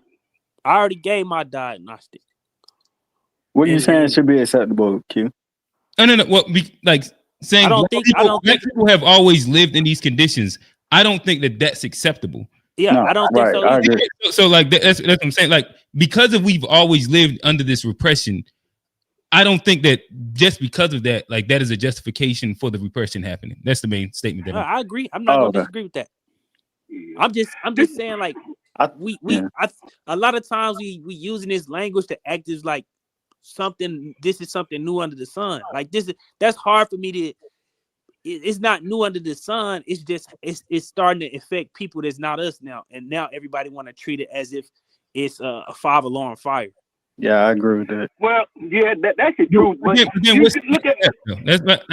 that's what I'm saying. Like we I think that you're doing a good job of like diagnosing, but what's the next step from that? When you politically for who? For everybody or for a particular group? When you say what's the next step? Well, speaking specifically at the moment, I was speaking to Steve inside the idea that so yes, this is what the American condition has been for black people, and now America is keeping up with that or catching up to the condition of surveillance and repression and suppression of black people. Cool. Now we understand that what happens next if we're not going to 1980, what is it, 1985, 82, whatever the name of that book is. You can only be idealistic that the lighter shade Americans will finally like realize that they've been getting duped and black folks have been used as scapegoats for the past however many years. That's the only thing you can hope for. We've seen how that already ends. It's repeating itself. That's the Civil War. That's what happens. But can I make a statement for a second on this? If you look at it as far as in like social media and things of this nature, what this has done was advance the ignorance of the lighter skinned people, seeing that they're not as oppressed, that black people aren't doing the things that they were told they were doing. And what it did was it made them realize that people are just poor. You know what I'm saying? And you have poor people that are doing bad. But see, the one thing is that you have two different parties. You have the Republicans and the Democrats. Neither one of them are a black party. Both of them are for the uplifting of white people, and especially wealthy white people, to distribute the money from their families to on and on. They need to keep somebody poor. See, before you had the poor whites, they weren't able to, you know what I'm saying, do the social media thing, so they didn't see nothing outside of the little areas that they lived in, so they believed the ignorance and all this stuff. So now what it is that it's like a new eye-opening to them that makes them see that everything isn't like that. And with us, it's been going on with us so long that we don't even, it's like we keep a blind eye to it. And what we need to do is find out and find some kind of way that we can advance our own selves. But they seeing that we aren't the problem. It's them, the people that have the money is the problem with them. So my thing is, we've seen this. So when we got, I hate saying white people because it's so just generic, but anyway, when we got these groups of people that are lighter skinned and want to oppress people of darker shades, they always go to war. That's what they do. So how it ends is they're going to go to war. But I would just suggest to our people this time, you know how we always brag that we were in every war? This time we need to just stay out of it. Yeah. Stay out of it completely. Yeah. Let right, them exactly. destroy themselves. Because how do you stay out of a civil war? How do you stay out of a civil war? Yeah, I guess aren't we like directly implicated in this because of the half of the Civil War? At least half of it is people. This is how I stay out of a civil war. I'm not when I get recruited by the Republican side, I'm not going. When I get recruited by the Democratic side, I'm not going. Right, so I'm gonna fight and protect my people. So if they bring their guns to my house, my area, we gonna shoot. But I'm saying, like, I'm not fighting. I'm not fighting for our oppression anymore. They can't make us fight for them. I don't think that's how it works in the Civil War, y'all. They can't make us fight for them. The hypothetical actually having guns out and things. I think that. Like before we reach that far, I do think that there is a lot of things inside this discourse that impacts Black Americans. Before we get into like the literal Civil War, and we're just in the middle, and then the North and the South is fighting. There is a lot of points. Like for example, if you just go like Republican talking points, they have a lot of derogatory terminology, demonization. Like there's a part where Black Twitter and Instagram and TikTok don't fuck with him, and they justify it off of his rhetoric about how Black people are a specific way innately due to his appeal to statistics. So there is a group, and there is groups within these factions that are specifically pointing at Black people, and I think that like it'll be a misnomer to just be like, just get the fuck out of there and don't participate in any of it. I'm saying if they're directing things towards us, we don't have to engage them. No, I mean they can say whatever they want about us. I think the point you're trying to make is if somebody believes that Black people, if we got a civil war and we got two factions, and one of those factions believe that biologically it's determined that Black people are morally and culturally deficient, what type of actions do you think that they would take in a civil war environment? Do you think they leave? Do you think they leave the people in which they think are morally and culturally born deficient just to their own devices? Now, so if they're fighting each other, right here. Now, just imagine if this right here just happens to be, you know what I'm saying? It's just from, me just saying, what if this is a ploy to start some bull crap like a civil war or something like that? You understand what I'm saying? Because even though the rhetoric that this man was doing, he was saying about this or that, whatever, you could come from plenty of people that he upset by his wording. Now, you never know whether or not, you know what I'm saying, if the government has something to do with this or whoever has something to do, you don't know.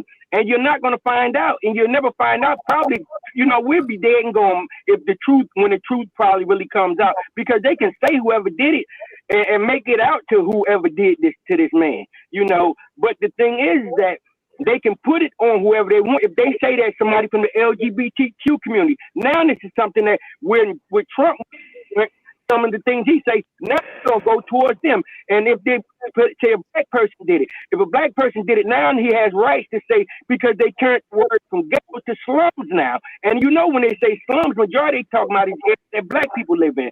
So you know what I'm saying, they can go to Chicago, go out to all these cities and different places that they want to do like they're doing in DC. It's just, you know what I'm saying, it's a ploy for anything. You never know who did it and why they did it. And what if the government has something to do with it? It's just, conspiracy, but it could be the truth. But real quick, let me just add one thing. So in psychology, there is a psychology of violence. And one thing that you will understand is that people who are capable of the most aggression and the most violence are people who see themselves as victims. And one thing I worry is that we're living in America where a lot of the white people are walking around seeing themselves as victims and seeing themselves as, being replaced by immigrants, losing out economically. And I think this is Chuck, wouldn't that be They the always delusion did that I that, was man. speaking Hey, of? let him finish. Wouldn't that Let be him the delusion finish. that Let I'm him speaking of? finish. Let him No, finish. but I'm saying? what I'm saying when you have these conditions where you have a lot of white people seeing themselves as violence, these are people who are seeing themselves as victims. These are people who are capable of a lot of violence. This is why I think the Tiki Torch whites are Yeah. going to be upset about what happened to Charlie Kirk, and they're going to be seeing themselves as even more victims after this. But go ahead. Yeah, They've that's always Chuck, seen Chuck, themselves as isn't that what I victims. was They saying about always the seen that. delusion? Isn't that what I was saying about the delusion? People having Yeah, delusion that that's what I was speaking of. So okay, so we on the same page. All right. yeah. But the thing is, they know they're not victims of black people from black people. They're victims of their they own think people. that Trump just They appealed. don't know that when you have a mental health issue. Sometimes you don't know. You can make your own delusional I and think make y'all No, should no. go. I think y'all I should go think some listen. of them don't know it, but most of them do. I think y'all should go most of listen them to. might. I It can think go y'all either should go way. listen to some of these right wing. Yeah, These people I will say explicitly that. say stuff like, "I believe in social democracy. I just don't believe non-whites should be a part of it." Like these people are very explicit in like the type of ideology and how they think about. Yeah, especially if you go like that. That's like a Nick Fuentes quote. But Like they literally, there's they believe in social democratic values. They think the only thing that's keeping us from achieving social democratic values in America is the existence of non-whites being here. I wouldn't. But see, but that goes But back isn't to that Unc. That delusional? goes back to Yeah, Unc. It's what always you been say- like what you that. say- But that what goes you back say, to what Q? Unc was saying. That's a I mental said health I problem. wouldn't put that on the majority, That's right? But No, there's I'm saying, but that's also, delusional. has that exact same ideology. But what I would say is that they are a lot of like a Charlie Kirk is a gateway to and speaking specifically with some of his rhetoric and ideology, like he can be a gateway to a Nick Fuentes that will then give that explicit thing that you just said. But a lot of the rhetoric that they give is coded, and it's coded in soft language that leads them down the wormhole. With That's my only the lot, perspective. with the lot Hey, of Q. this, you can look at it like. I'm sorry. Go ahead. Who this dude in the back Go ahead. channel? Talking crazy. What's up, my nigger? But it What's looked up, like, my niggers? oh, okay. Niggers. There we go. What's There, up, niggers? all right. Yeah, he's got to go. He's got to go. Yeah, it's a troll. It's all right. He's got to. But yeah, That's He was funny. happy too. That's You funny, heard Hey, man. that He mean, was hey, happy. Q, that mean we getting in the algorithm, bro. Hey, mental That's health funny. problem. We getting in the Mental algorithm. health problem. Oh, he mad because his mother. He mad because his mother and his grandfather are married to each other. That's all. okay. That's all that is. Gotcha. That's what That's a happened when you. mental health problem right there. That's mental health right there. That's what I was saying. Mental health.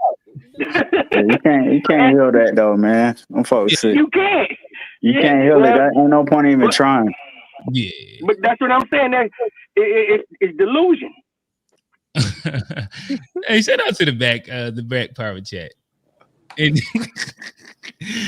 we gonna make sure we check out your music on Amazon too. Though. I just want somebody to do that in person Oh, it'll never happen. with a group of black people. I just want to. But nonetheless, yeah, keep going. Fellas. Hey, we moving up in this world, man. That's all that means. Shout out to the algorithm. We appreciate you. We Shout out to appreciate the you. algorithm. Thank you.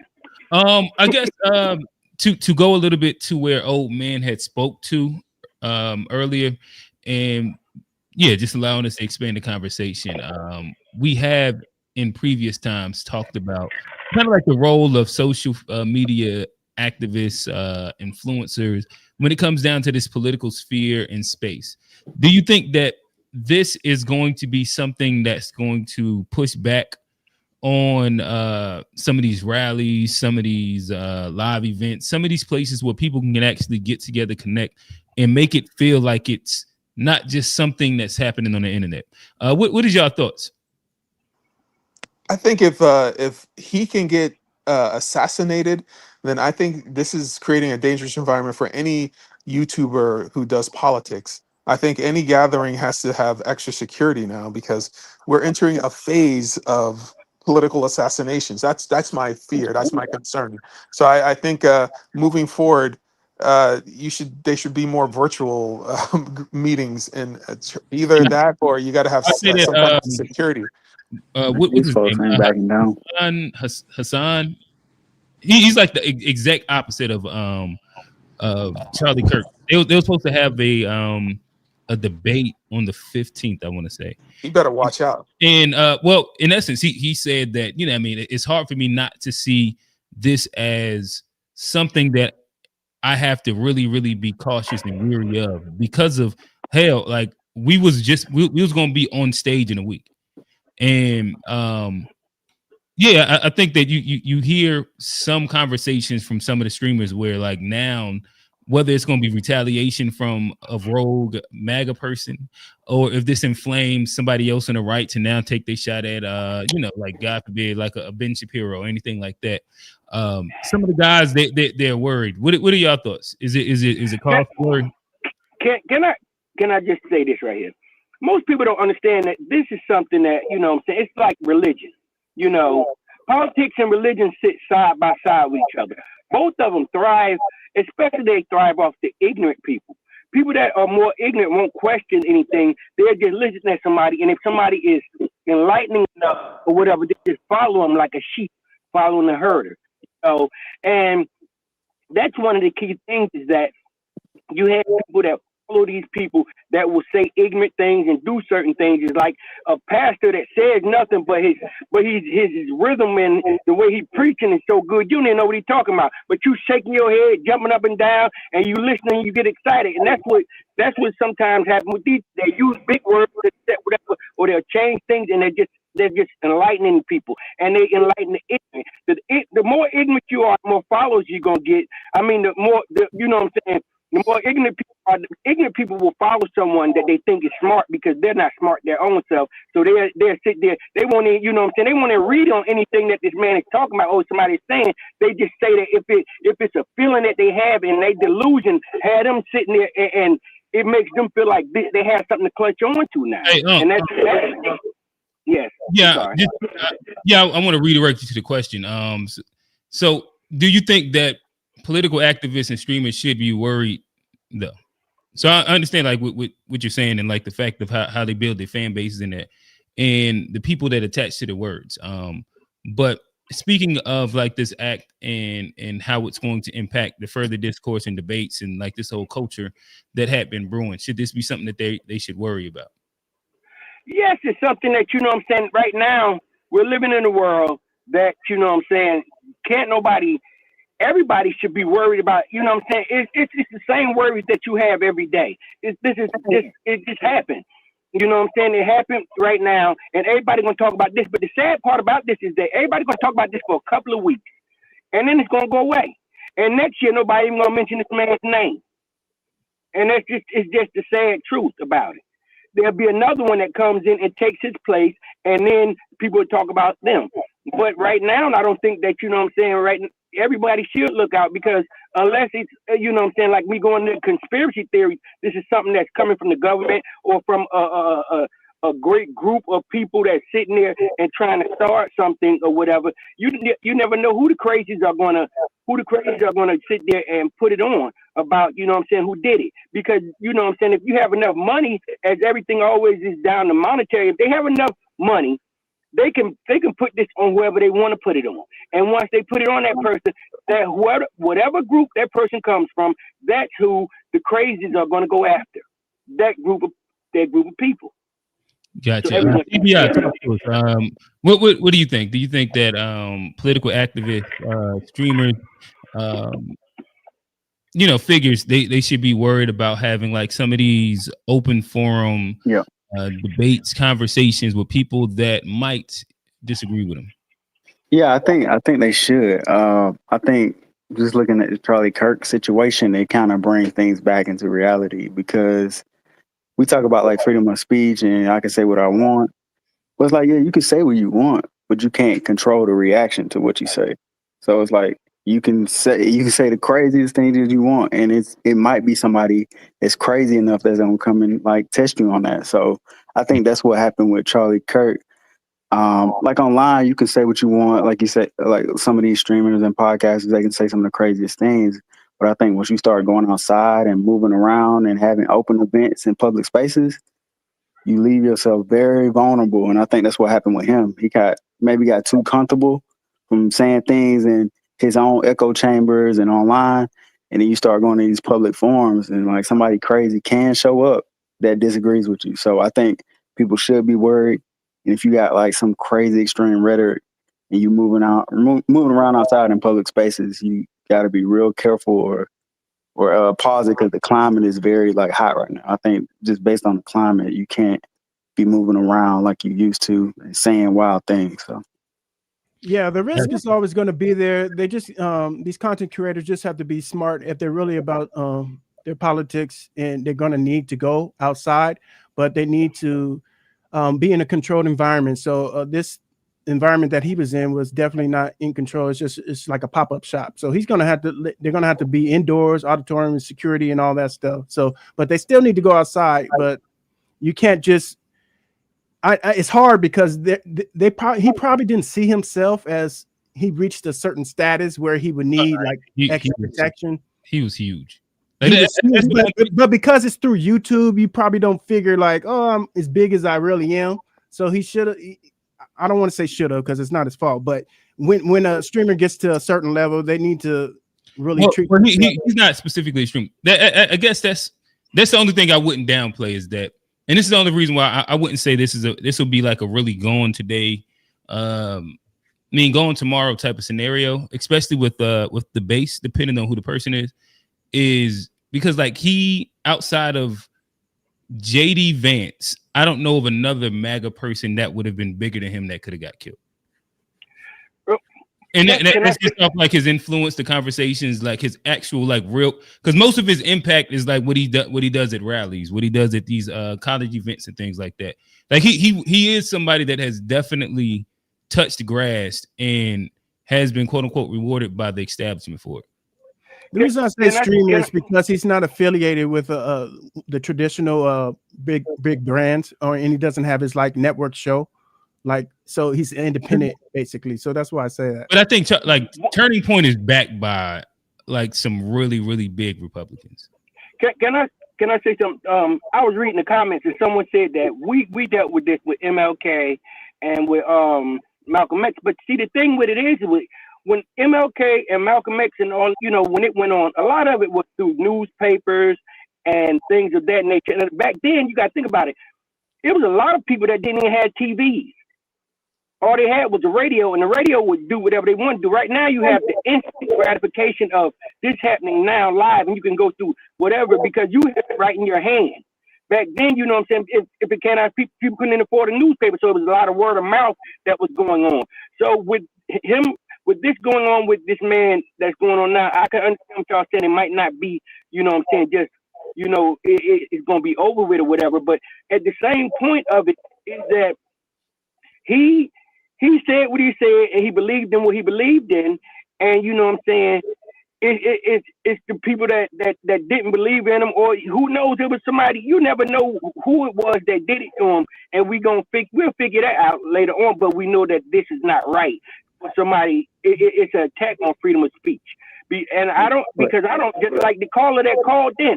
He called us niggers. Who cares about him? But that's his freedom of speech. He want to be ignorant like that. That's his right to be ignorant. If he said hello niggers, if we said hello cracker, who would have cared? You know what I'm saying? That's what I'm saying about the realistic part of it. Like if I go into a group of white people and I say something crazy, it's my freedom of speech. But I can't stop them from trying to jump me. So I think people don't think about that stuff when they say things. It's like, yeah, you could say it, but it's like, that's not going to stop me if I want to get to you. I get to you.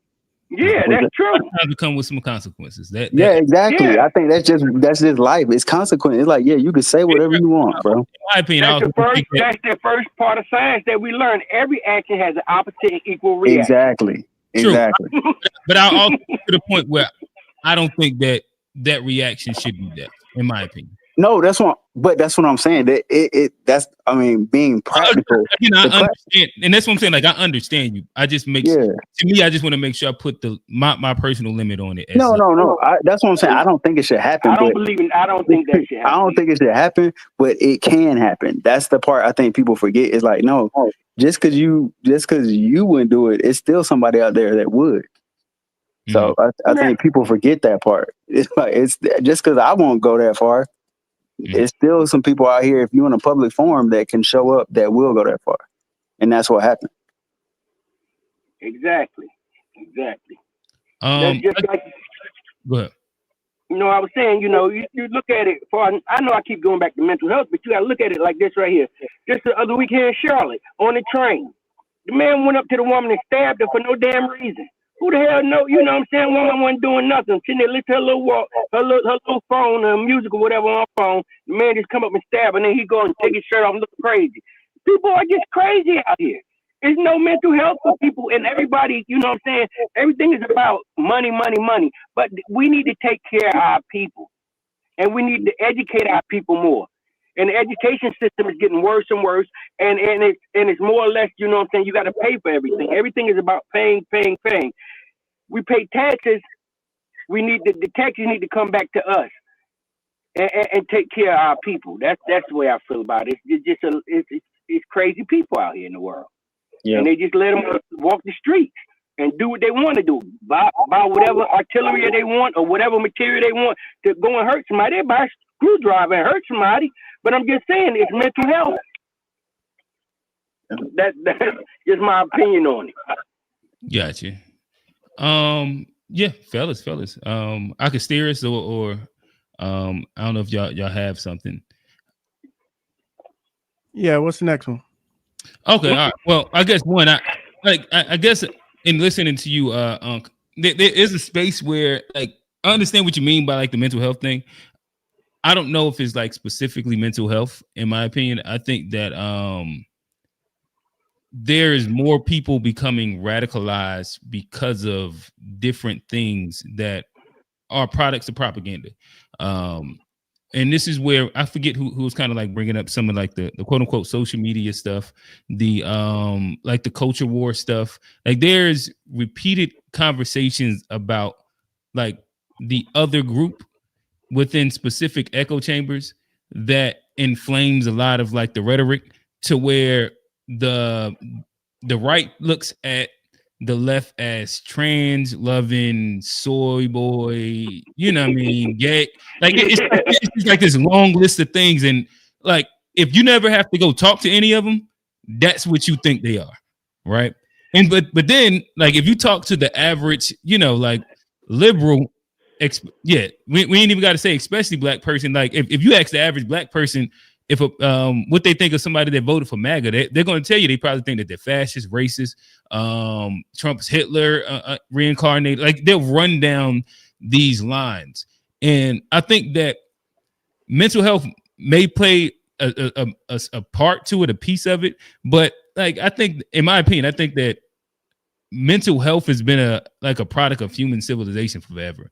And like, whether you look at like the 70s, 80s, 90s, 2000s, like they're like we all done, like we from Charlotte, so like we done been at the train, and you know who to stay away from.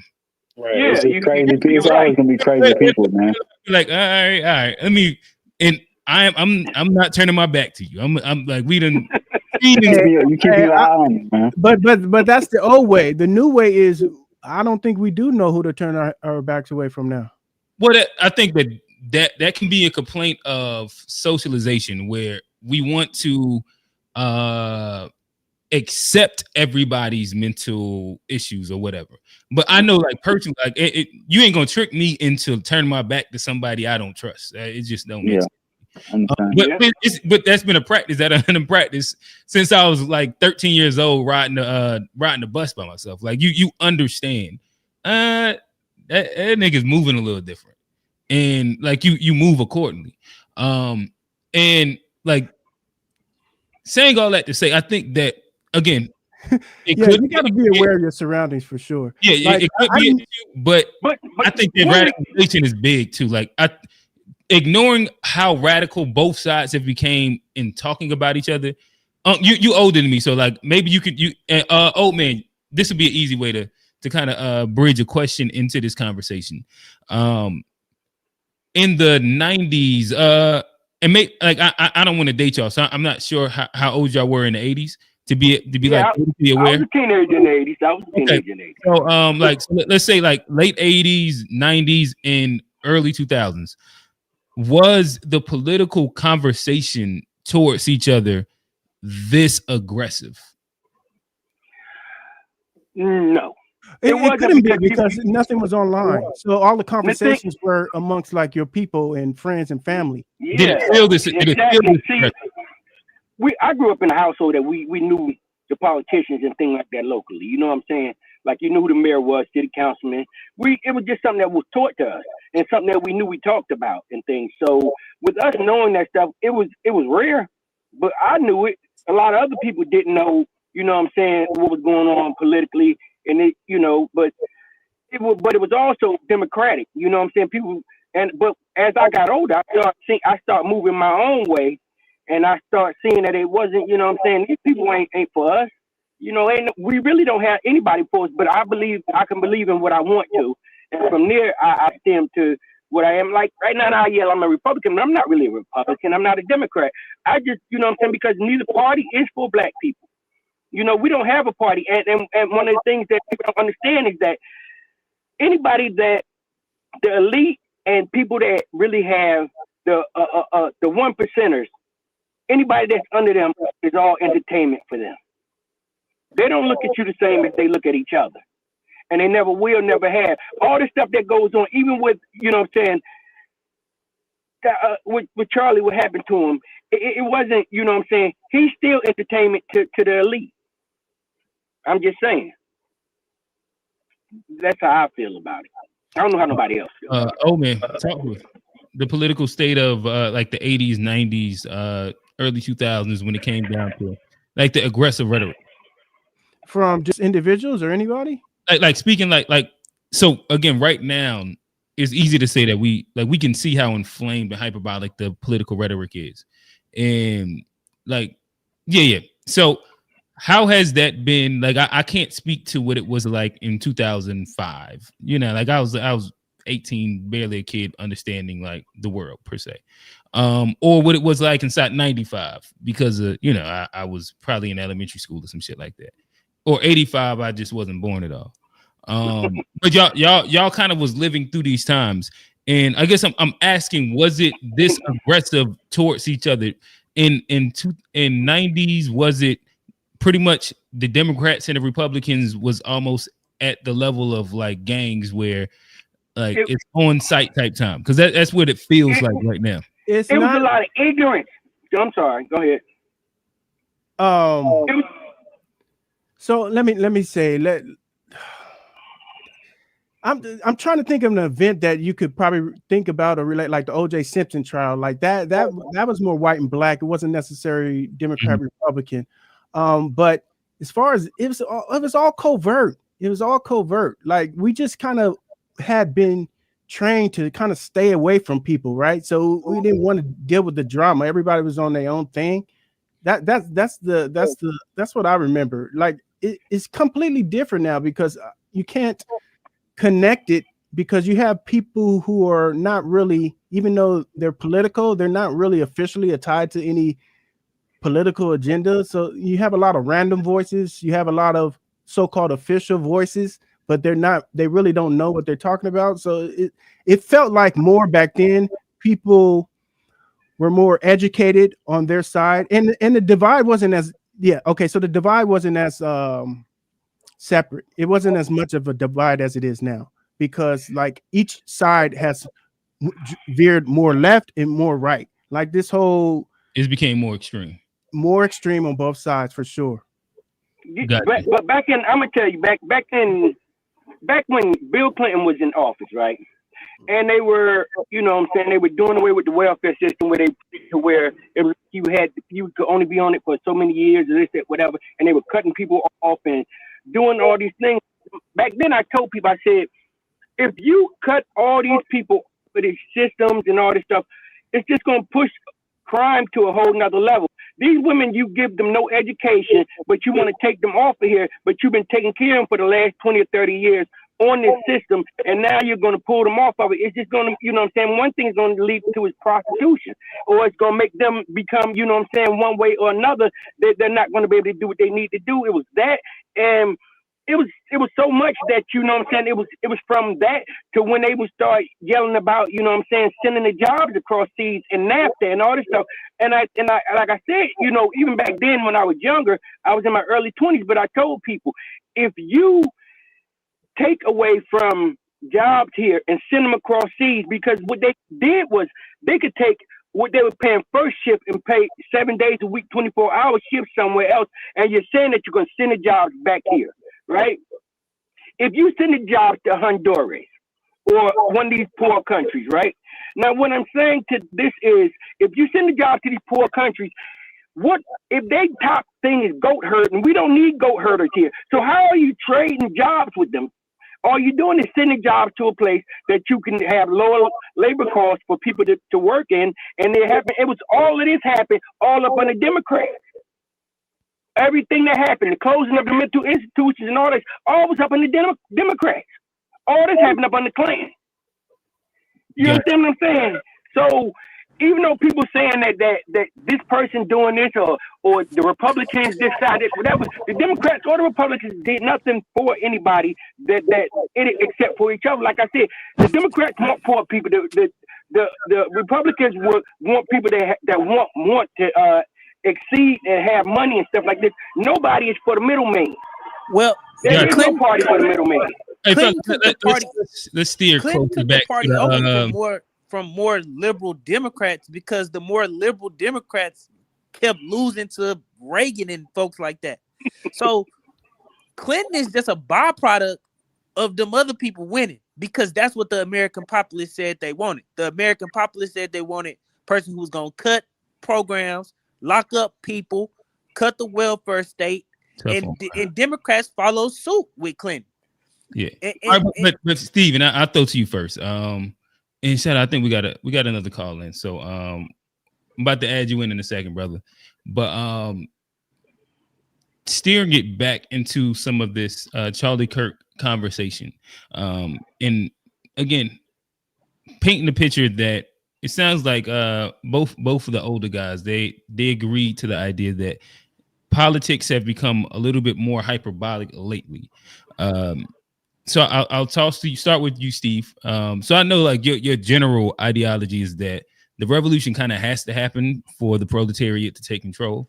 But speaking in general terms, could this be one of those steps toward quote unquote a unfortunate American Civil War, where we're really split along some of these lines that are starting to seem tribal?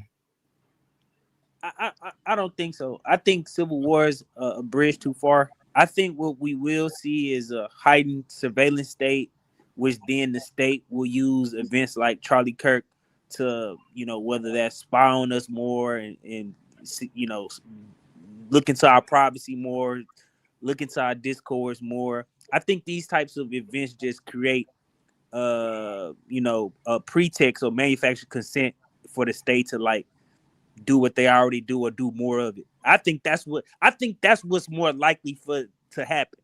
Is we really will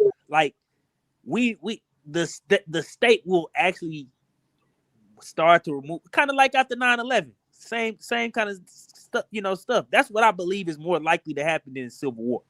Gotcha. Just an infringement on our personal freedoms. Welcome to the show, Pac Lolo. What's going on, brother? I gave you a good little minute or two just to kind of explain some of your takes. We've seen you active in the chat. Talk to us. Well, he said it right, but it's not infringe on our rights. Look, man, I'm from the hood, bro. I don't know where you at? Where you from? Like what state? What city? Like what state? Bro, do you hear me? Is there anyone? Is there anyone you're speaking to? I think he's talking to Steve. Steve from Cali. No, yeah, I'm from Cali too. I'm from SoCal. Oh, maybe too. Yeah. Hey, bro, I'm down here on I grew up on the west side. I'm San Bernardino County, San Bernardino, we call it now. Used to be a beautiful city, this and that, like area. San Bernardino, Ninth of Mount Vernon. You know, it's crazy. We got two Cali guys on the panel, old man and Steve. Yeah. Back in my day, black and brown, we were tight, elementary, and then I got shot at by one of my homies from elementary, and he was black. He was Jay Lamar, and I ended up meeting him with him like later on in the future. He's like, "Bro, why'd you shoot at me?" He's like, "We were at war. It was the projects, and it was us." And it's like, this shit is just stupid. What is that? I'm sorry, you guys. I used to be Democrat. I'm sorry, and this is my own beliefs and the things that I've been through. My bro shot at me, and I ended up seeing him later. I'm like, Jay Lamar, like, why'd you shoot at me, bro? He's like, I didn't know that was you, and he just gave me a big hug, and he was like, bro, he's like, this shit's crazy out here. We got to survive. Now I'm 45 now. I'm an OG. And everything that has happened from then to now, a lot of it is bullshit. Technology has fucked up. Social media has fucked up everything. I'm telling you straight up, like with the youngins and everything. As far as Charlie Kirk goes, it's like a JFK assassination. I'm sorry. He never said any hate shit, nothing like that. And for anyone that goes against that, that's bullshit. I've been there, I've done that, and man, I've had Mac 11s with extra clips on top of the roof. I've done some crazy shit, and I don't want to get into that. But these people have gotten so weak with social media and everything else. Look, if the tide turns, and it's gonna turn, I think people are getting fed up with this bullshit, and it doesn't just start with our streets. It starts with the shit that's given and feeding our kids, whether it's this transvestite shit, this gay shit. Look, I have nothing wrong about gays or nothing like that. And just don't put it on our kids. Okay, I got family that are gays. I got family that are trans. Whatever. Don't push that shit in our kids and into our libraries, into everything else. Look, America, it was built on a foundation of mother, father, and at the end of the day, hey, we, Pop, lost it. 30 seconds, land your plane. Keep going. 30 Yeah, seconds. we've lost it. And then with the black community, like I said, my brothers are black. You know what I mean? And us in the ghetto, we've lost our fathers. Like they're nowhere to be found. So we need to bring back fathers and bring it back to the foundation. Gotcha. You know what I'm saying? Yeah. Panel. Talk to us. What's your thoughts? Yeah, he's absolutely right about the father thing. But one thing I can say about, if you follow this show here, you will see that this show has a bunch of, they might be younger men, but all of them are fathers, and a lot of them are married and things of that nature. So as you saying about, community is trying to build back, but the problem is the lack of education and the lack of people sitting out there and putting their, things on people. First of all, as you were saying about the sexuality and all that stuff, that has nothing to do with school system. You shouldn't be teaching that. That's something that needs to be taught from home. If the school system just educates children to find, instead of teaching them about this right here, teach them finances and things of that nature. If you wish to put that in there, once you teach stuff like that, if you could teach a person stuff like that, they once they get older, they'll know what to do with money instead of blowing money and doing stupid things with it. But the problem is that you have an education system that's worried about the wrong things and putting the wrong things in these kids' head, and instead of them teaching them the right way, they would rather see and have them to basically have a pipeline from school to jail. Or either, you know what I'm saying, what you're supposed to be doing is putting them, even you don't have to go to college, but get you a further education on something that can make you money legally, and you can go out here and do things in the world and be a citizen that's doing the right thing the right way, and you can pass that on. But if they passing on all they pass on is stuff that's ignorant to make people hate each other. Gotcha. Let's go old man then Steve. Then we'll get back. We'll circle back to you, Pop. Okay. Yeah, you can skip because I don't know what we're really talking about. Oh, gotcha. Yeah. Steve. Yo. I didn't know if you had commentary to kind of wrap up where Unc and Pac was talking. I mean, I think I'll stick to my original point. I think this is just a further evolution of the path we were already on. I think the problem is older people who were living in the 90s, in the 80s, they're they were younger and they lived with rose tinted, glasses on, and it seemed like everything was good. But how can you say that when you get the mass incarceration, drugs pushed, so forth, so on in those time periods? Hey, bro, Steve, our eyes were wide open with all that stuff. Man, I'm not specifically talking about you. Like, man, I think you pretty. I don't see nothing new happening under the sun. I just see a further. No, but it's not rose tinted glasses, Steve. What it is that it's that see, what you don't see is that this right here. We had a fluctuation from about 88 to right at the beginning of 92, when you had a surge of black students going from high school to going to college. It was great. You had all the HBCUs and things like that. It was the Cosby Show with pushing the positivity. It was plenty of that. But then we can say about what was being pushed, but the reality is for all of these statistical categories and stuff that people used to like to measure for success, we've increased in all of these metrics. So this is what I'm saying.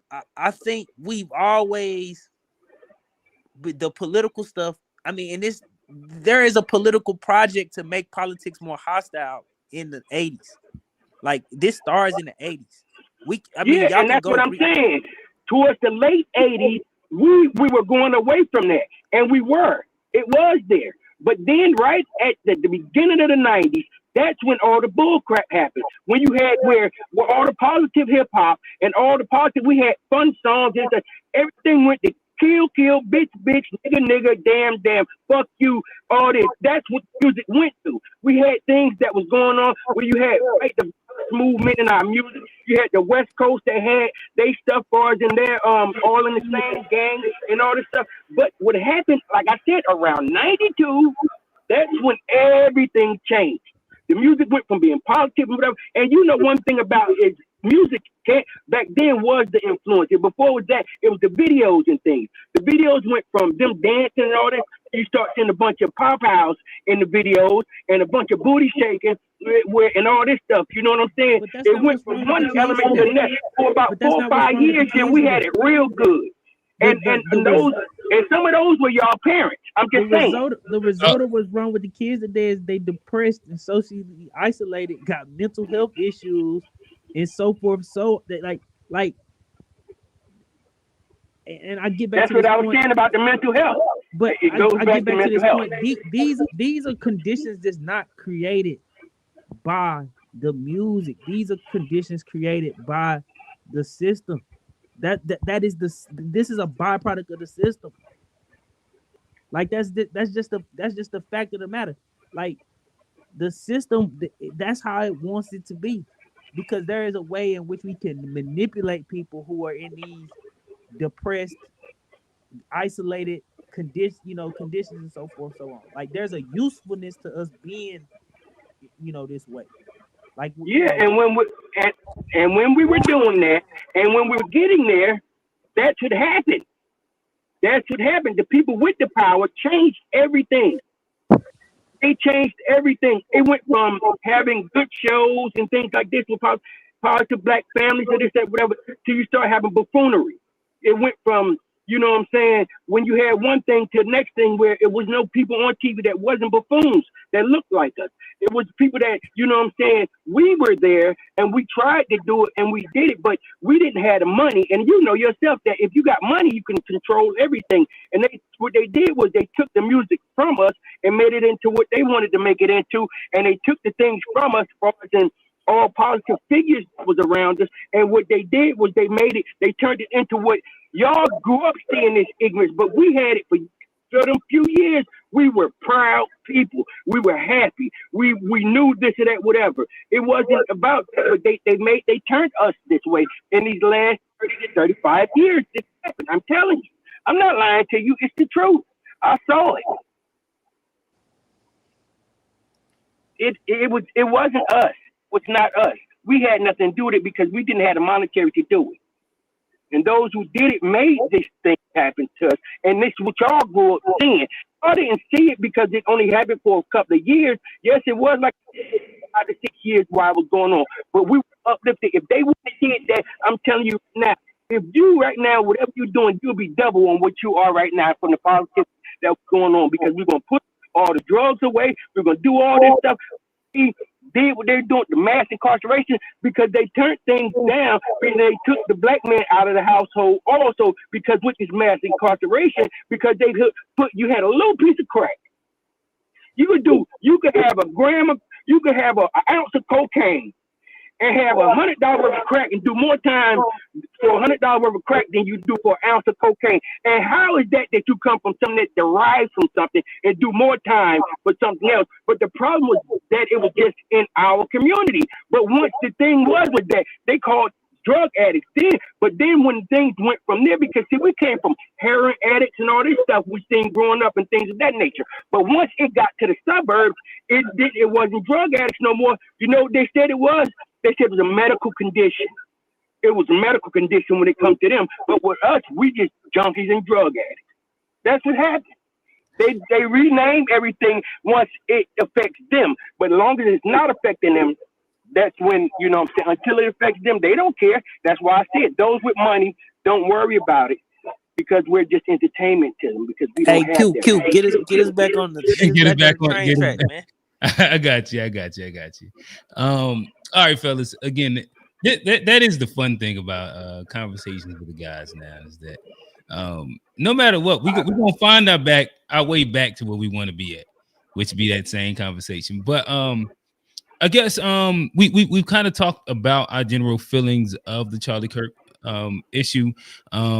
It seems like, generally speaking, nobody condones the idea of it, but everybody understands why it happened, what the root of it was. I don't know. I guess do y'all have any final thoughts to it?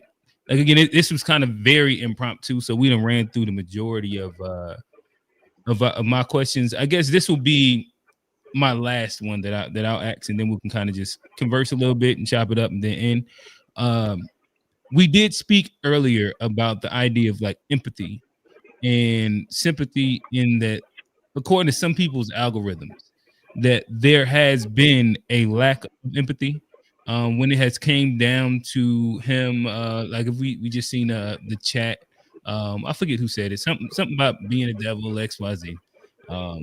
And is it a mistake for us to cheer on political violence, political anguish, political issues, not political issues, but like speaking specifically to political violence and assassinations? Is it a mistake for us as Black people, us as Americans, to cheer on political violence? Can I talk? Yeah. Because I would say this from Black and Brown, bro. From Black and Brown, I've had my black brother since like elementary shoot at me, and he didn't know who I was until I, ran across him after, and I could have easily had some shit happen to him. But it's elementary. This is what the division is. The division is, and like I said, I used to be Democrat, bro. Democrat. They're not for the people no more. They're for their own, and any political shit. It's for their own shit, right? But what we need to get down to us is us as people. Let this shit go. As far as people, you live in the hood. You live in the hood. We're one, bro, and we are the biggest. Black and Brown is the biggest fucking shit that could happen. But there is no free skating. There's no free skating. Fuck EBT. Fuck all that shit. People need to learn how to have a trade, like with me, roofing. I've been doing this shit for 20 years. Great money. College is a waste of fucking money and it fucks with your brain. And in the end, Pac Lolo, what is it? Pac Lolo? Is that? Lolo. You said it exactly. All right, perfect. Pac Lolo. Yeah. We appreciate you. What I say? One, we got to have you on some more panels. We just talked about if college was a waste of time or not last week. But I want to redirect you into answering the question. You just about to get you was gonna get your POV off, but I want you to answer the question. Is it a mistake for us to cheer on political violence? We had the assassination of Charlie Kirk. There has been mixed feelings in the community. There's some people that are like, that was a man with some kids. He had a wife. And these were just opinions. He hadn't specifically did anything of harm to a person. There's other people that feel like, hey, did you hear what he said about black people? Did you hear what he said about empathy, sympathy? How he was framing a lot of these mass murders inside a way in which there shouldn't be sympathy. And like they're using that as a reason to justify his death. And, like, just to justify his death. Do you think that it is a mistake to cheer it on, or it is justified? What is your thoughts? I would say it, one word. It's a travesty for humankind. Okay. It's a travesty. This has gone too far. It's okay. Bullshit. It's a travesty. As a human being, it's a travesty. Okay, and I guess that's how you was relating it to your homeboy that you grew up to, in the fact that this is somebody that I grew up with. Welcome to the show, straight from South Africa. Did the news make it over there? Yeah. How's it, brother? For sure, man. I mean, look, I so in our time zone, your show starts at 4. Mm-hmm. And I promise you, bro, like normally because of the show, I sleep around 10, so that I can get enough sleep. But I'm gonna tell you, bro, I didn't sleep, man. I just slept now for 2 hours. I've been on Twitter, on the internet, looking at the video multiple times, bro, and it's crazy. There's a clip where Jordan Peterson was debating these teenagers, and one of the teenagers asked him, "What do you think belief is?" Oh yeah. And Jordan Peterson was like, "Well, belief means that when you believe in something, you're willing to live for it, and you're also willing to die for it."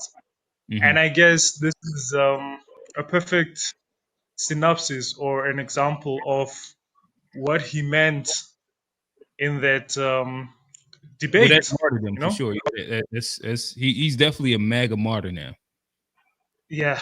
Look, Charlie Kirk had very extreme views on people that were getting chopped on a daily basis in Palestine. So to see that happen to him, hey man, It's what he believed in, and he died for it. So with your question of is it like, do we have sympathy for such?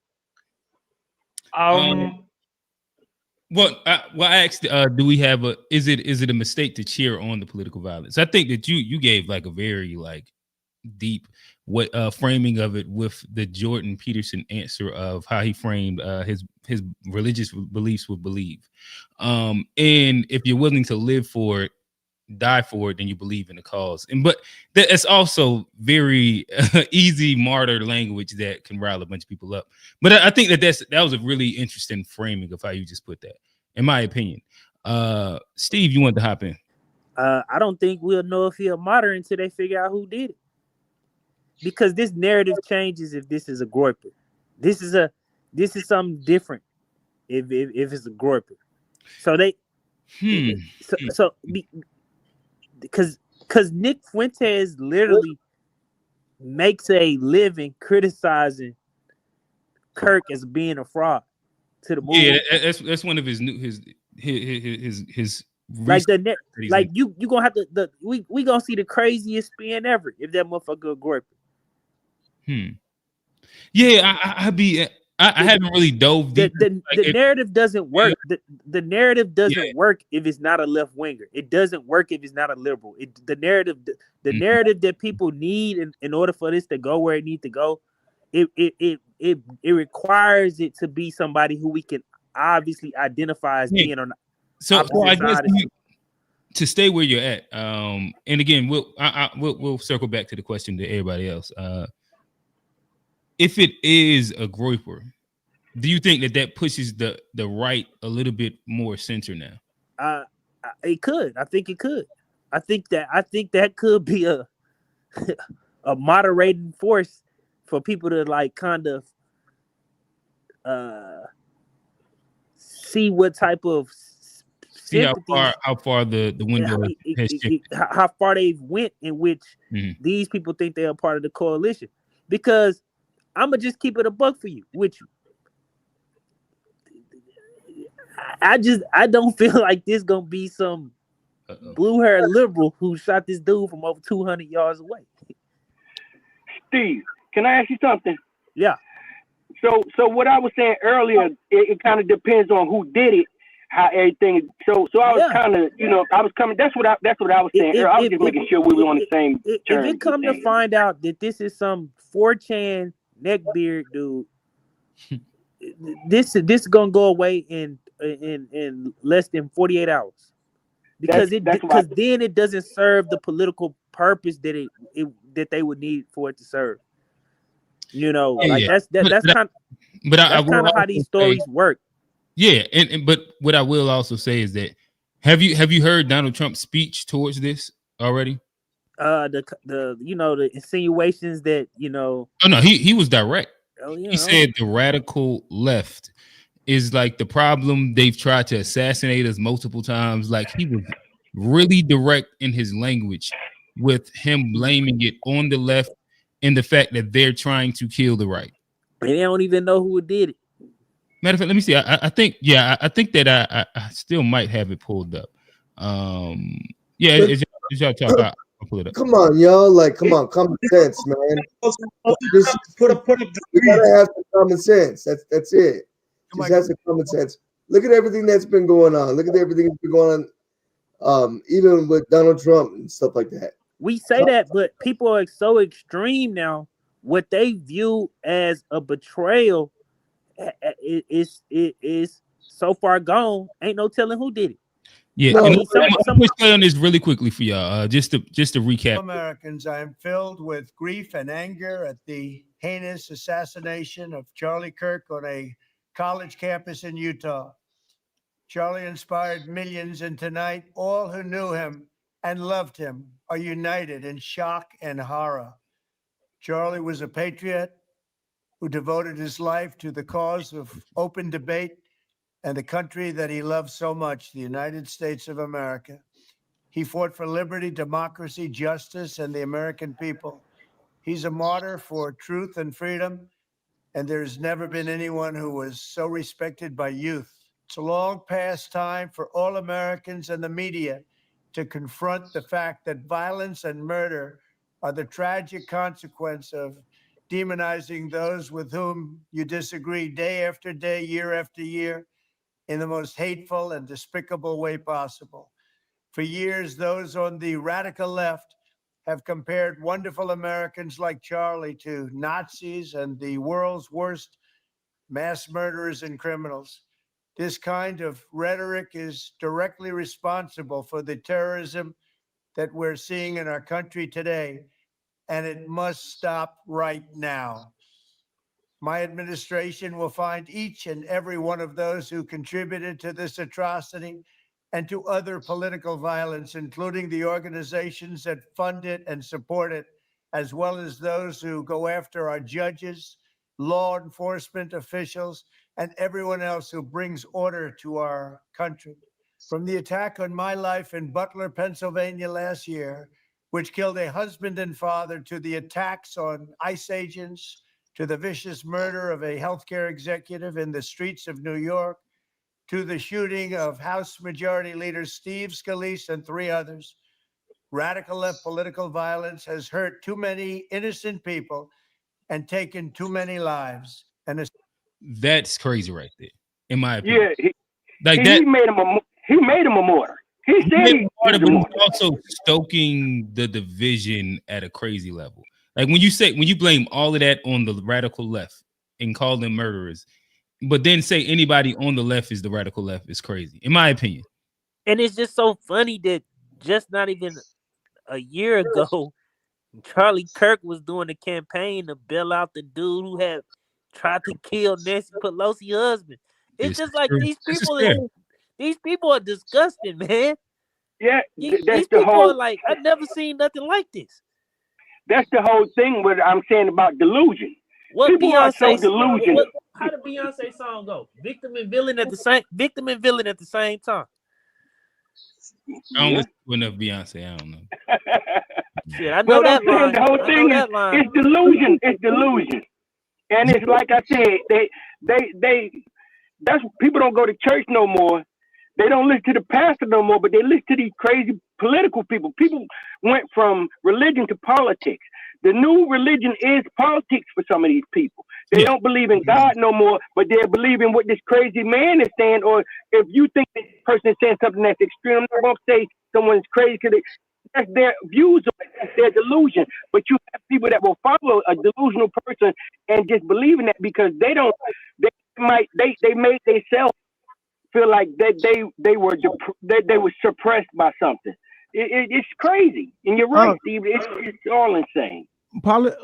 Politics comes from religion, so it makes sense that that's why people are on politics. It comes from religion. Yeah, it kind of comes from religion, but people used to go to a place of worship. Now people worship the politicians instead of worshiping the God. That's what goes on. Well, politicians are the actual kings, man. They have the ultimate power. You know, when people say things like, the system, politicians are not the system. These guys are the system, bro. They make vital decisions, which comes back to the issue of opinions. If you are willing to put up your opinion that will have a ripple effect on someone else's life, you should be ready for anything. I mean, you can't go around saying Palestinians are responsible for their own death, and what had happened in Japan, Japanese should be liable for Americans bombing them. You can't go around saying such things and expect life to be smooth for you. In It will America, never you happen. can't. Maybe not where you're from, but in America, we have the right to say whatever we want to. That's the thing, depending on where you're from. Well, there's gonna be consequences. It might not be today, but the universe, bro, will definitely respond to that. So, man, people gotta be careful with what they say. I don't want to lie. You gotta be careful with what you say because the universe has a way of responding. I mean, just of before. So, in our case, Charlie Kirk died yesterday. Before yesterday, the Israeli government attacked the Qatar, Yeah. and mind you, Qatar, Saudi, UAE, and all of those Middle Eastern nations were silent about the Palestinian travesty. They were silent when Palestinians were being chopped. They had nothing to say, and thinking that it will never happen to them. And boom, lo and behold, it's happening, bro. So that's how the universe works, bro. You gotta pick your side. You gotta pick your side. Unless, bro, you're gonna find yourself in crossfire, and it's not gonna be nice. Yeah. Nah. Yeah. Steve, old man, talk to us. What was the Yeah, original man. question? You said we never got to answer it. Okay, got you. The original question was: is it a mistake to cheer political violence? I would say we shouldn't cheer it on, man. You know, some stuff is bridged too far. You know, it's like I disagree with him, whatever the case may be. But again, I think like a lot of people hit on this type of stuff, whether it's social media, the desensitized nature of the environment we living in, and even the person who is life is taken, he participated in the desensitizing of like people, and it's just like all of that stuff it contributes to us like not achieving the world that we want to see, because for us to move on and be a better society, we're gonna have to have like sympathy for others, because some stuff you're gonna have to be able to do or agree on some policy that you might not always benefit the most from, but it benefits the most type of people. That require you to have some level of like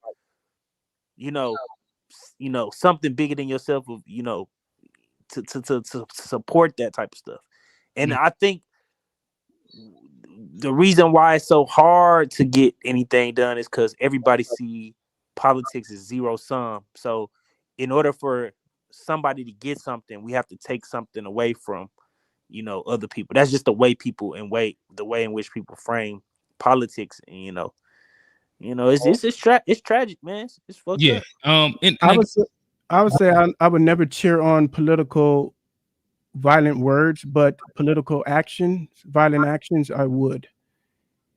And so if you bring those words to action, yeah, I'm going to cheer on the political violence towards that person or people. So, can I ask you a question?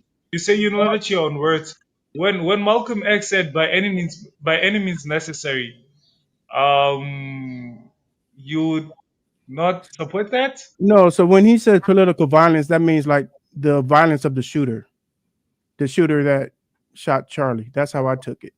Okay, yeah. So I did. Hold on, really quickly. Could you clarify your statement? I don't know if I really caught what you were saying. So you say it one more time. Someone that is being violent, okay, politically to somebody just because of what they said, I would never cheer that on.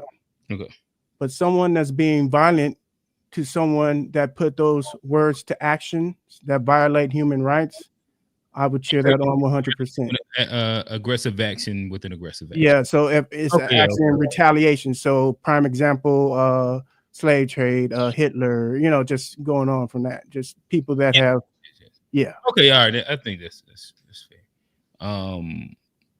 Is that sorry before you? Okay, no, sorry. So, man, remember when Donald Trump had won the second election? Elon Musk came on stage and he did a Nazi salute. I don't know if you know. Yeah, Nazi salute. Yep. Yeah, do you look at that as a form of violence, or it's just like, whatever, bro? Yeah, that's not violent. I think that really? that's like the new age way that like people say violence. I don't know it to be violence either. Like specifically, do I think that that's a dog whistle? Yes. I think it could be a lot of things explicitly violent. I think sometimes we do have to keep words with their real intent. You understand what I'm saying? Where because look, someone can flip you off. It's the same signal, but it depending on the environment, the scenario, who's doing it, it doesn't mean the same thing. Yeah, or like if you're in New York, like somebody grab a Johnson and give you the FU, we all know what that means, right? And to a lot of them, maybe that's like violent, quote unquote. But the reality, the rationale to it, like as rational moving human beings, you shouldn't kill somebody off of a SMD. Though So Q, what do you say to us when we say kill the Boer, kill the farmer? I mean, it's a song that we use during struggle, and it's still relevant now. You don't take arms and go and shoot at people, but it's a struggle song, Yeah, is your justification, like, you answer your own question, in my opinion. Yeah. Like, y'all are using that word symbolically, and the justification for saying it is the fact that y'all aren't doing the action. And because like y'all not doing the action, that's why it's okay to say. Same difference. I see. Yeah, that's oh man, did you well, yeah, you was that was it. That's all I had. That's what I was gonna say. I was gonna respond to Steve. And in which I was listening earlier, and I guess that I agree with a lot of like the idea of that most people have now made the political conversation a zero sum. And today I was watching Ben Shapiro. Ben Shapiro was on the Breakfast Club, and he clipped his own version of like when he was doing the abortion debate on the Breakfast Club. And I thought it was interesting. One, I thought Breakfast Club needed somebody of like the intellectual ilk there, because he really did run circles around him. Like if you ever wanted to see the most humanized version of Ben Shapiro, it was that clip. And I was like, God damn, like they could at least own like a shield, like Angel Araya or something up there. What did he say? Because I didn't see that part. Everybody was focused on the other. See, I didn't know that he had some. Well, I think the interview's older. Everyone was focused on the reparations until the shooting happened, so they didn't get to the birth. I didn't even catch that part. I got to catch up. I didn't watch the whole interview. I just watched that little clipping. But in general, like he's is it pro-life? He's against abortion. But is that because he's against killing innocent people? No. And he broke this down too, because they did ask that. And his thing is like that for him, birth starts at the inception. What is it? Contraception, inception, whatever it is. Inception. Inception. And from there, he looks at the life as its own entity, and like it's his own thing, right? And he goes and he describes it completely, and he gives like his rationale. He uses like a couple interesting little debate tactics where he uses like the whole idea of there's a point where we all decide that prior to the baby being born, a baby is a life in the stomach, and the issue isn't necessarily that a woman's body should be subject to law, but it's when it should be. And my choice is that it starts at contraception. In comparison to, you might say it starts when the heartbeat, or you might say whatever, right? That was his general argument. But what he ended at, that was interesting, and it was the first time that I had seen one of them, and I was like, damn. See, he killed them on the intellectual side, but then he also took away their ability to appeal. Was like the main argument, because again, like they wasn't really able to have like really cogent arguments because of Charlemagne and DJ Envy and whoever that woman is. They just kept going to rape. So they was like, well, what if the woman get raped? What if she gets raped? And what he said was like, hey, actually, like 99% of all abortions have nothing to do with rape. But if it comes down to it, when it comes down to like, if I need to get this passed, I am okay. Even though like to me, it shouldn't. I'm willing to make the concession that anything that's incest or rape, we can put that to the side, and that's his own thing. You can get whatever done. But everything outside of that, to me, it's like from conception on up. And him doing that, it disarmed them from having any version of an argument because of he conceded to their main point and pointed out how like even that is a statistical fallacy of like how concentrated this is like a real thing, and saying all that to bring it back to Steve's point, where I think that some version of both sides being able to do that thing is what's necessary to me inside our current political climate. Whether that's like the thing, like the culture war shit that the left gets caught up on, where like they can't make the concession on like this very specific culture war thing because it might alienate like this small thing instead of gaining all of like this big majority of people that don't disagree with it. You could use like the transports thing as that like a perfect example of that. And you could use like there's mad different little culture war things that the right also hinges on that's not important to the majority, but because of the dog whistle that it sends to some of the far right, it is impactful. And I think that when we get away from like those small things and make the concessions to where most people are generally moderate, we kind of move forward as a country. I think somebody wanted to hop in. I don't disagree with his stance, how you presented it. So I agree with Shapiro about that. About the birthrights and stuff. Did they bring into like a scenario of artificial insemination and all that stuff, or Okay. Well, we about to go somewhere else. He can't go that. He can't go that far because then the cat would be out of the bag. Like you can't like. Of course, he on the Breakfast Club. He got to make nice, but these people don't believe in what they call them surrogacy. They don't believe in birth control. They don't believe in none of that. They don't. I mean, some of these people believe the most. You shouldn't even be wasting your Jesus. Are you talking about the Catholics? Well, he ain't Catholic though. He like, but you know, this is a part of the religious fundamental. This is a part of the past. You know, people like it's easy for us to be like, oh yeah, we agree on this stuff and we concede these points, but that's not all they want.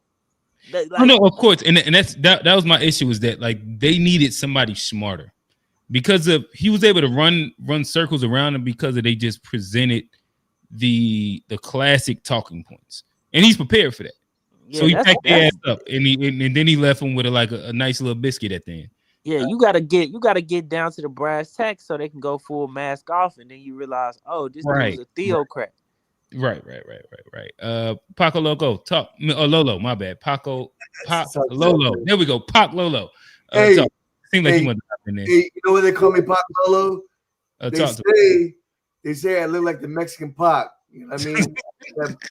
I used to have my record label and everything, Sampled Records. I try to promote that. And then my name is Lorenzo, and they call me Lolo for short.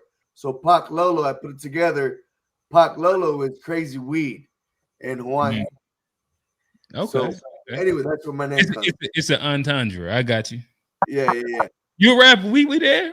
I got you. Yeah. So with that being said, forget all that. Just try to explain everything. But it's still sad, bro. It's still sad, and we're still divided. No matter what you say, and it's from the youngins, bro. And I say the youngins because I'm older now. I'm 45 now. From the youngins to now, I got my brother, bro. My brother got his master's degree. He's a professor in culture. So he was laying on my dad's. You can't hate on your brother, man. It's no, he got his degree. Let him live. Hold on. Let me finish. He's a dumbtard. I'm sorry. It's my brother, my younger brother. He slept on my dad's couch for I don't know how many years. My dad was paying for his college. I didn't get that opportunity to do that. I was the one that was the man. Go out and do my shit. Whatever I had to do. The hood. Well, this motherfucker. That's because you were shooting guns at Lamar, though. You were shooting guns at Lamar. That's why you couldn't. That was his own thing. But hold on. Let me finish speaking my piece on how the generation is split. Okay. he went and got his master's degree and this and that, living on my dad's fucking couch, and now he's a professor. Finally, 10 years later, and 10 years later, and it's just like, man, like, it's the dumbest shit. It's the dumbest shit, and he's all into this bullshit. And me, I'm with reality. Like, I'm old school. It is what it is. Be a man. A woman is a woman. Oh, you're saying he's into like the liberal LGBTQ stuff. He's all into the culture shit, and he's a professor. Okay. What is our age difference? 6 years old. Okay. So he's like 38, 39. Yeah, but he slept on the couch for like fucking 12 years. Sorry. I'm being honest. He couldn't go into being to get into that spot. He went to college, and then my dad was paying all the college shit, right? Okay. He couldn't even get to that spot until someone retired. Mm-hmm. And he's my dad's paid. I didn't get that shit. I was on the streets. Gotcha. Hey, Pac Lolo, so you for abortion or not? That's a very. I'm gonna tell you a story. No, just no. I'm Pac Lolo about to tell y'all he paid for a few of them, man. So he got the whole biography going on, bro. I'm gonna tell you a story. Abortion. My first love. What I tell y'all. My first love. I'm gonna. You guys want me to tell you the truth, right? And I'm gonna tell you how I feel. So just listen to the story. So my first love, I was 16, 17. I'm 45 now. Okay. But she got pregnant. She wanted to keep it. She was Colombian, but she was down here. I'm from the IE, and her family was from Medellin, Colombia, and then they had family in Florida, Miami. And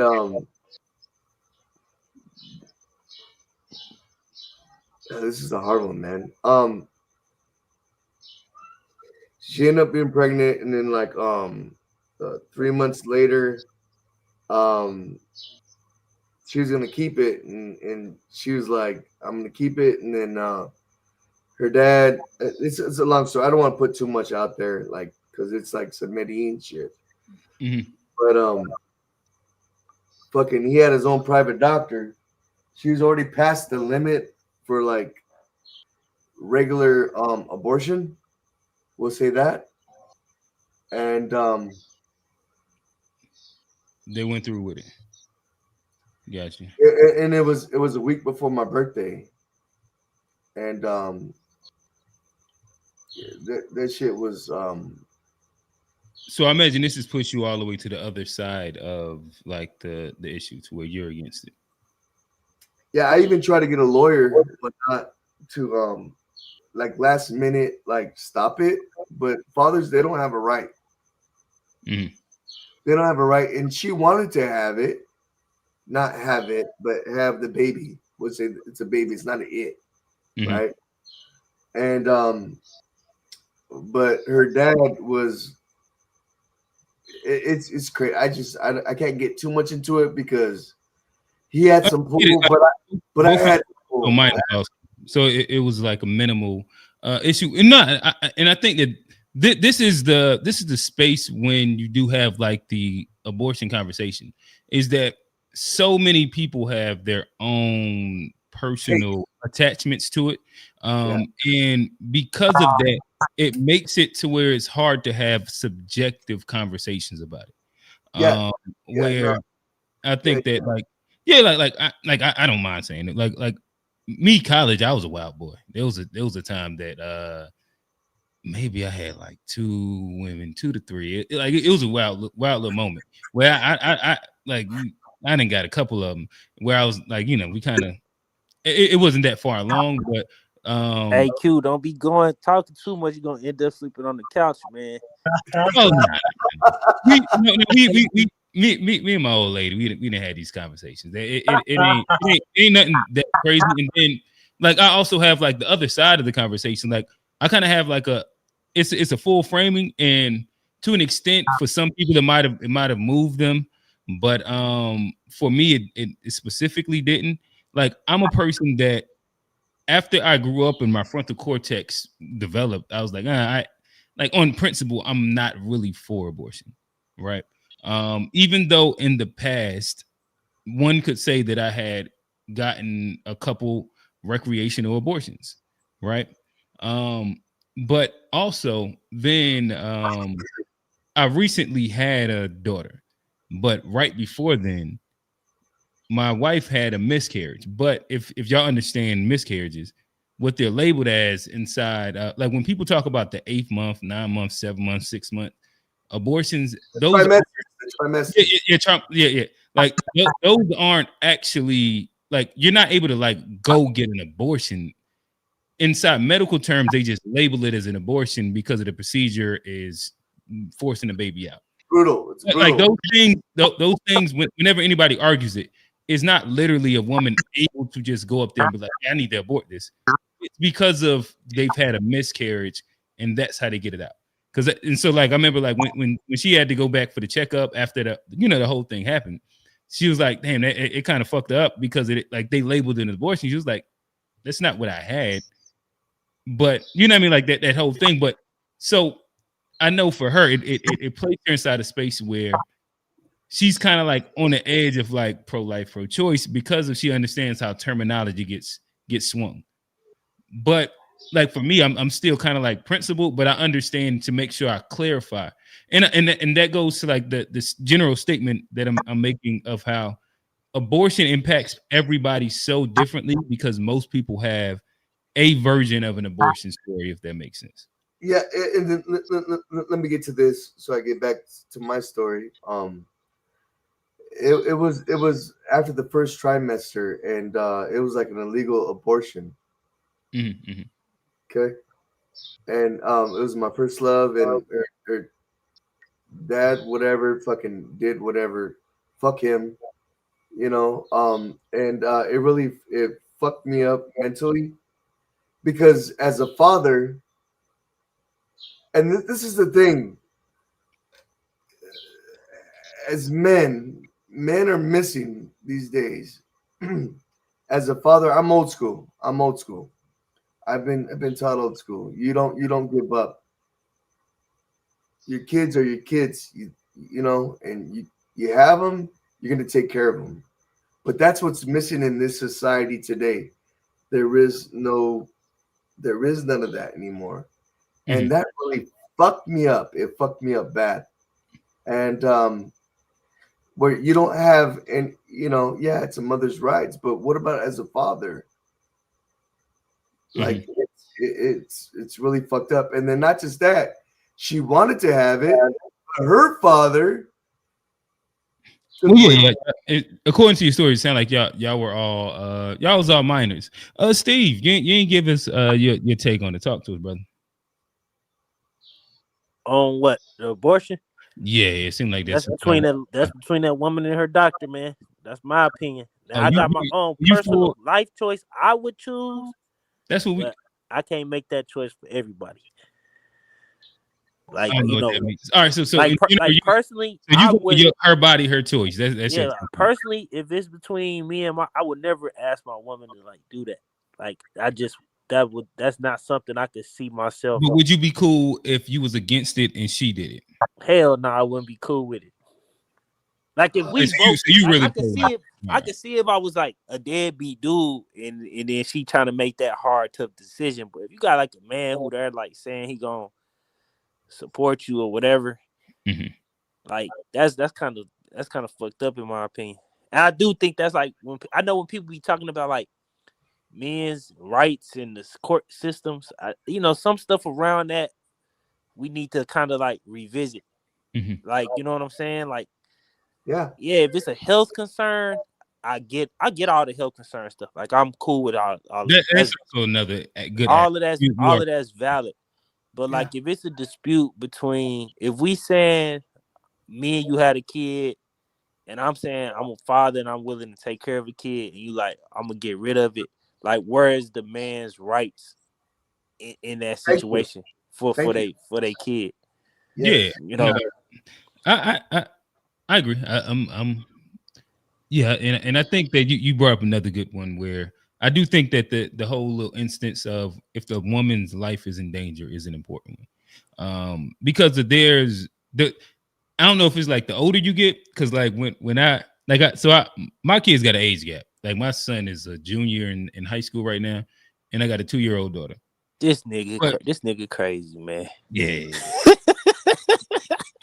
Bro, you said you said we were teenagers, but I was ready to be a man. Like that's Oh no. I guess I'm saying teenager in a sense that there is parental like y'all still are under like your parents can make decisions for y'all. No. Under 18. Under 18, your parents can make decisions for you. Not after the first trimester, bro. That's murder. No, all right. So I understand what you're saying. She was probably living under that man's house and she was 16. So she was jurisdiction to his house rules. That's kind of what I'm saying inside that. But after the first trimester, that's a murder. He had a special doctor. No, I'm not disagreeing or I understand what you're saying. I get that part too, for sure. Kamu, what is y'all sentiments over there on this? I know we done moved off to Charlie Kirk. We didn't talk enough about that. We gonna finish with this one and wrap. Is that like a big thing over there? I know you against them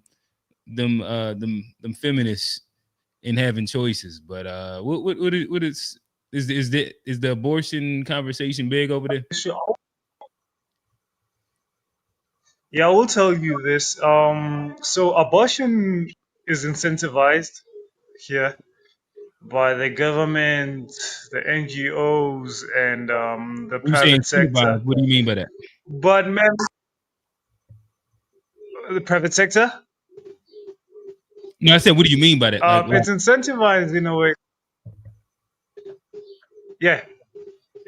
It's incentivized in a way that there are, government marketing and campaign ads that encourage women to take a safer route to, towards doing it.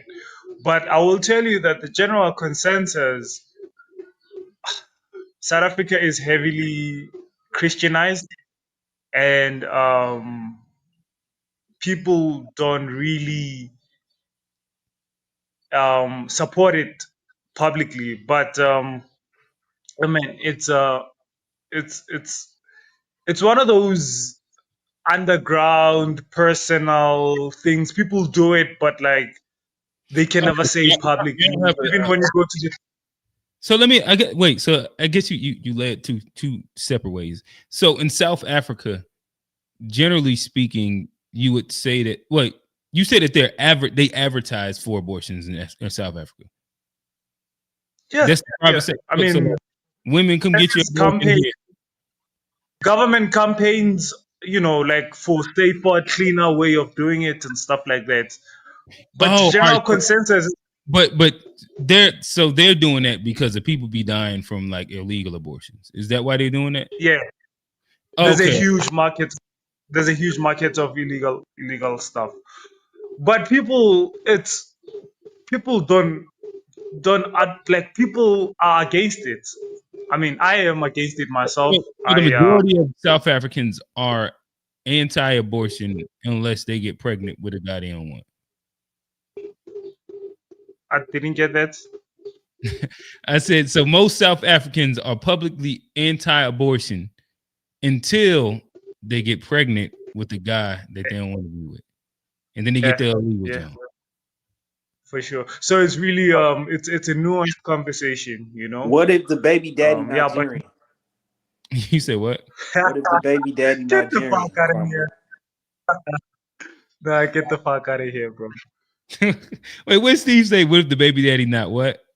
Nigerian. It's Nigerian. Oh, Nigerian. What Kamu say? Your ass is Nigerian. We're not doing that, bro. Get out of here, man. Okay. All right. So nonetheless, fellas, we've had a long enough conversation. We pretty much hit the Who's that? I'm about to give everybody a chance to wrap up. We've had a long enough conversation. We've hit on the Charlie Kirk and found our way somehow to abortion via Ben Shapiro. But with everybody, like y'all, just a little runway to kind of wrap up. We've kind of went our normal unpack time. So let's wrap it up. Pac Lolo, I'm gonna toss to you first. What's going on, brother? Bro, I see in Camo's thing, Pac Lo sounds like a hater laughing my ass out. You said in whose thing? Camo Malai. Oh no, that's that. He didn't write this. This is No. Yeah. See, I'm seeing it in his chat, but I want to get one thing clear. This is the crazy thing, okay? So once that one, my child got aborted because it wasn't my child. Pot Lolo, so I know when they put that when you was talking about your brother. No. That's a doctor. Okay, and they said that you sound like a hater because of you saying he slept. I know. Let me. Okay, got you. Where I'm coming from. So, that aborted child, I said I would fight always for my child. So I ended up meeting another lady, right? A woman. She wasn't my first love, but it happened, and I got with her, but then I left her because things happen and whatnot. And then she was pregnant. And with that said, she was pregnant, and she was like, "Well, if you're not going to be here, I already aborted, or ready or whatnot. If you're not going to be here, then short story straight."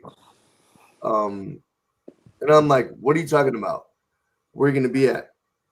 What tomorrow? Well, I'm going to be here at to get checked and whatnot." I said, "I'm going to be there." I didn't have a damn car, nothing. I caught the bus. I said, I'll meet you there. And I met her there, and I got my baby. She's my daughter. She's a amateur boxing champion. I used to box too. And she's born on Christmas Day. Mm-hmm. No, listen, I love the story. I ain't gonna and I mean to give a version of like relatability. My son that was 16 years old, what changed me from that from the moment where, because of once you done had one or two, with a couple, like we in college, you might as well, because I had him when I was in college. It was I was a junior. So she got pregnant sophomore year, I guess you would say. And for me, it was when she was like, well, I went to the thing, heard his heartbeat. And then at that point, I was like, I can't even like address this as a thing. And that, that's manifested into that boy that's upstairs going to high school. So like, I understand, like, and that's where the abortion conversation becomes its own, specific sentimental conversation where it's hard to be objective because there's so much subjective feelings to it. Kamu, leave us with your final thoughts. So you could talk about abortions, or you could talk about Charlie Kirk. Talk to us. Y'all, you in South Africa, you see a lot of political violence and overthrows and things inside like your country and or neighboring areas. What is your thoughts? Hey man, no, let me just say this. A lot of Israelis are buying a bunch of land in my country, and they think that we don't see that. They are working on a bunch of Israelis. They are coming to Cape Town, the furthest point of Africa, province Western Cape, is majorly made up of white people, and they are buying a bunch of land there. And who knows, if they done with Palestinians, bro, they might start some shit with us. So we are always ready, and if shit hit the fan, bro, we'll be ready for it. So you're saying that you're planning for the Israelis to try and treat y'all like the Palestinians, and so y'all about to gear up for it. Yeah, yeah, yeah. It's they so yeah, yeah. If they're purchasing a lot Or- of land, bro, clearly they Okay. clearly they're up to something. And with us, bro, it's never gonna be easy. We're gonna fuck some shit up, bro. So we're What not about the playing. We're not playing. Russians? What about everything else? The Chinese? Mm. Yeah, Did yeah, you? yeah. It's a fair question. Is it? We've talked about this. He said, "What about the Russians and the Chinese?" Um, Let me tell you a funny story. Yesterday, there were 10 Chinese who were convicted. They were on national TV. They were convicted for human trafficking, oh shit. gangsterism, and all of. You remember when I told you about gangsters? Yeah, we had a bunch of 10 Chinese gangsters who were convicted for human trafficking, money laundering, and all of those things. So, bro, I may tell you, these foreign nationals, we're not playing with them, bro. We're not Oh, playing damn, those games. so y'all be getting the violent Chinese people over there. What the fuck? It's crazy. It's crazy, bro. Okay. You Yeah. know? Listen. It's so. Never mind. I think that like there's such an interesting. Well, damn. Y'all more West Coast based. Everybody else that's on here, but in North Carolina, there's like very specific stereotypes that kind of like fall within the range of a lot of like the Asian population that we get to where it's yeah, like I said, it's stereotypical. So these aren't like necessarily the most scariest people, but yeah, I get you. I get you. Oh man, talk to us. Bro, Land, I'm on the I'm on the West Coast, bro. I'm on the West Coast. oh no, You know, I get that. That's all. Like and that's it's why cartels. Steve, Cartels, Stephen, oh man, cartels are everywhere. Cartels are everywhere, bro. I, I got you. Oh man, talk to us, brother. Land the plane with one of your takes that you have, whether it's Charlie Kirk, you can end on where we at right now. Oh man, Charlie Kirk, just as far as the shooter, I'm just waiting until that's announced to have a real opinion about it, politically wise, and all that stuff. And then abortion, I already mentioned that. If you was to give speculation, what do you think? Just speculate.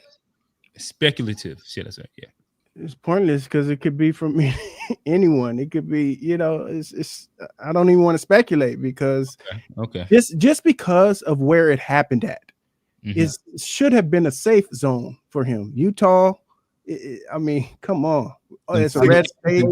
Police, you only had 6 police there. Utah is a college state. I mean, it's so many young people there. They have so many. I think they're a red state though.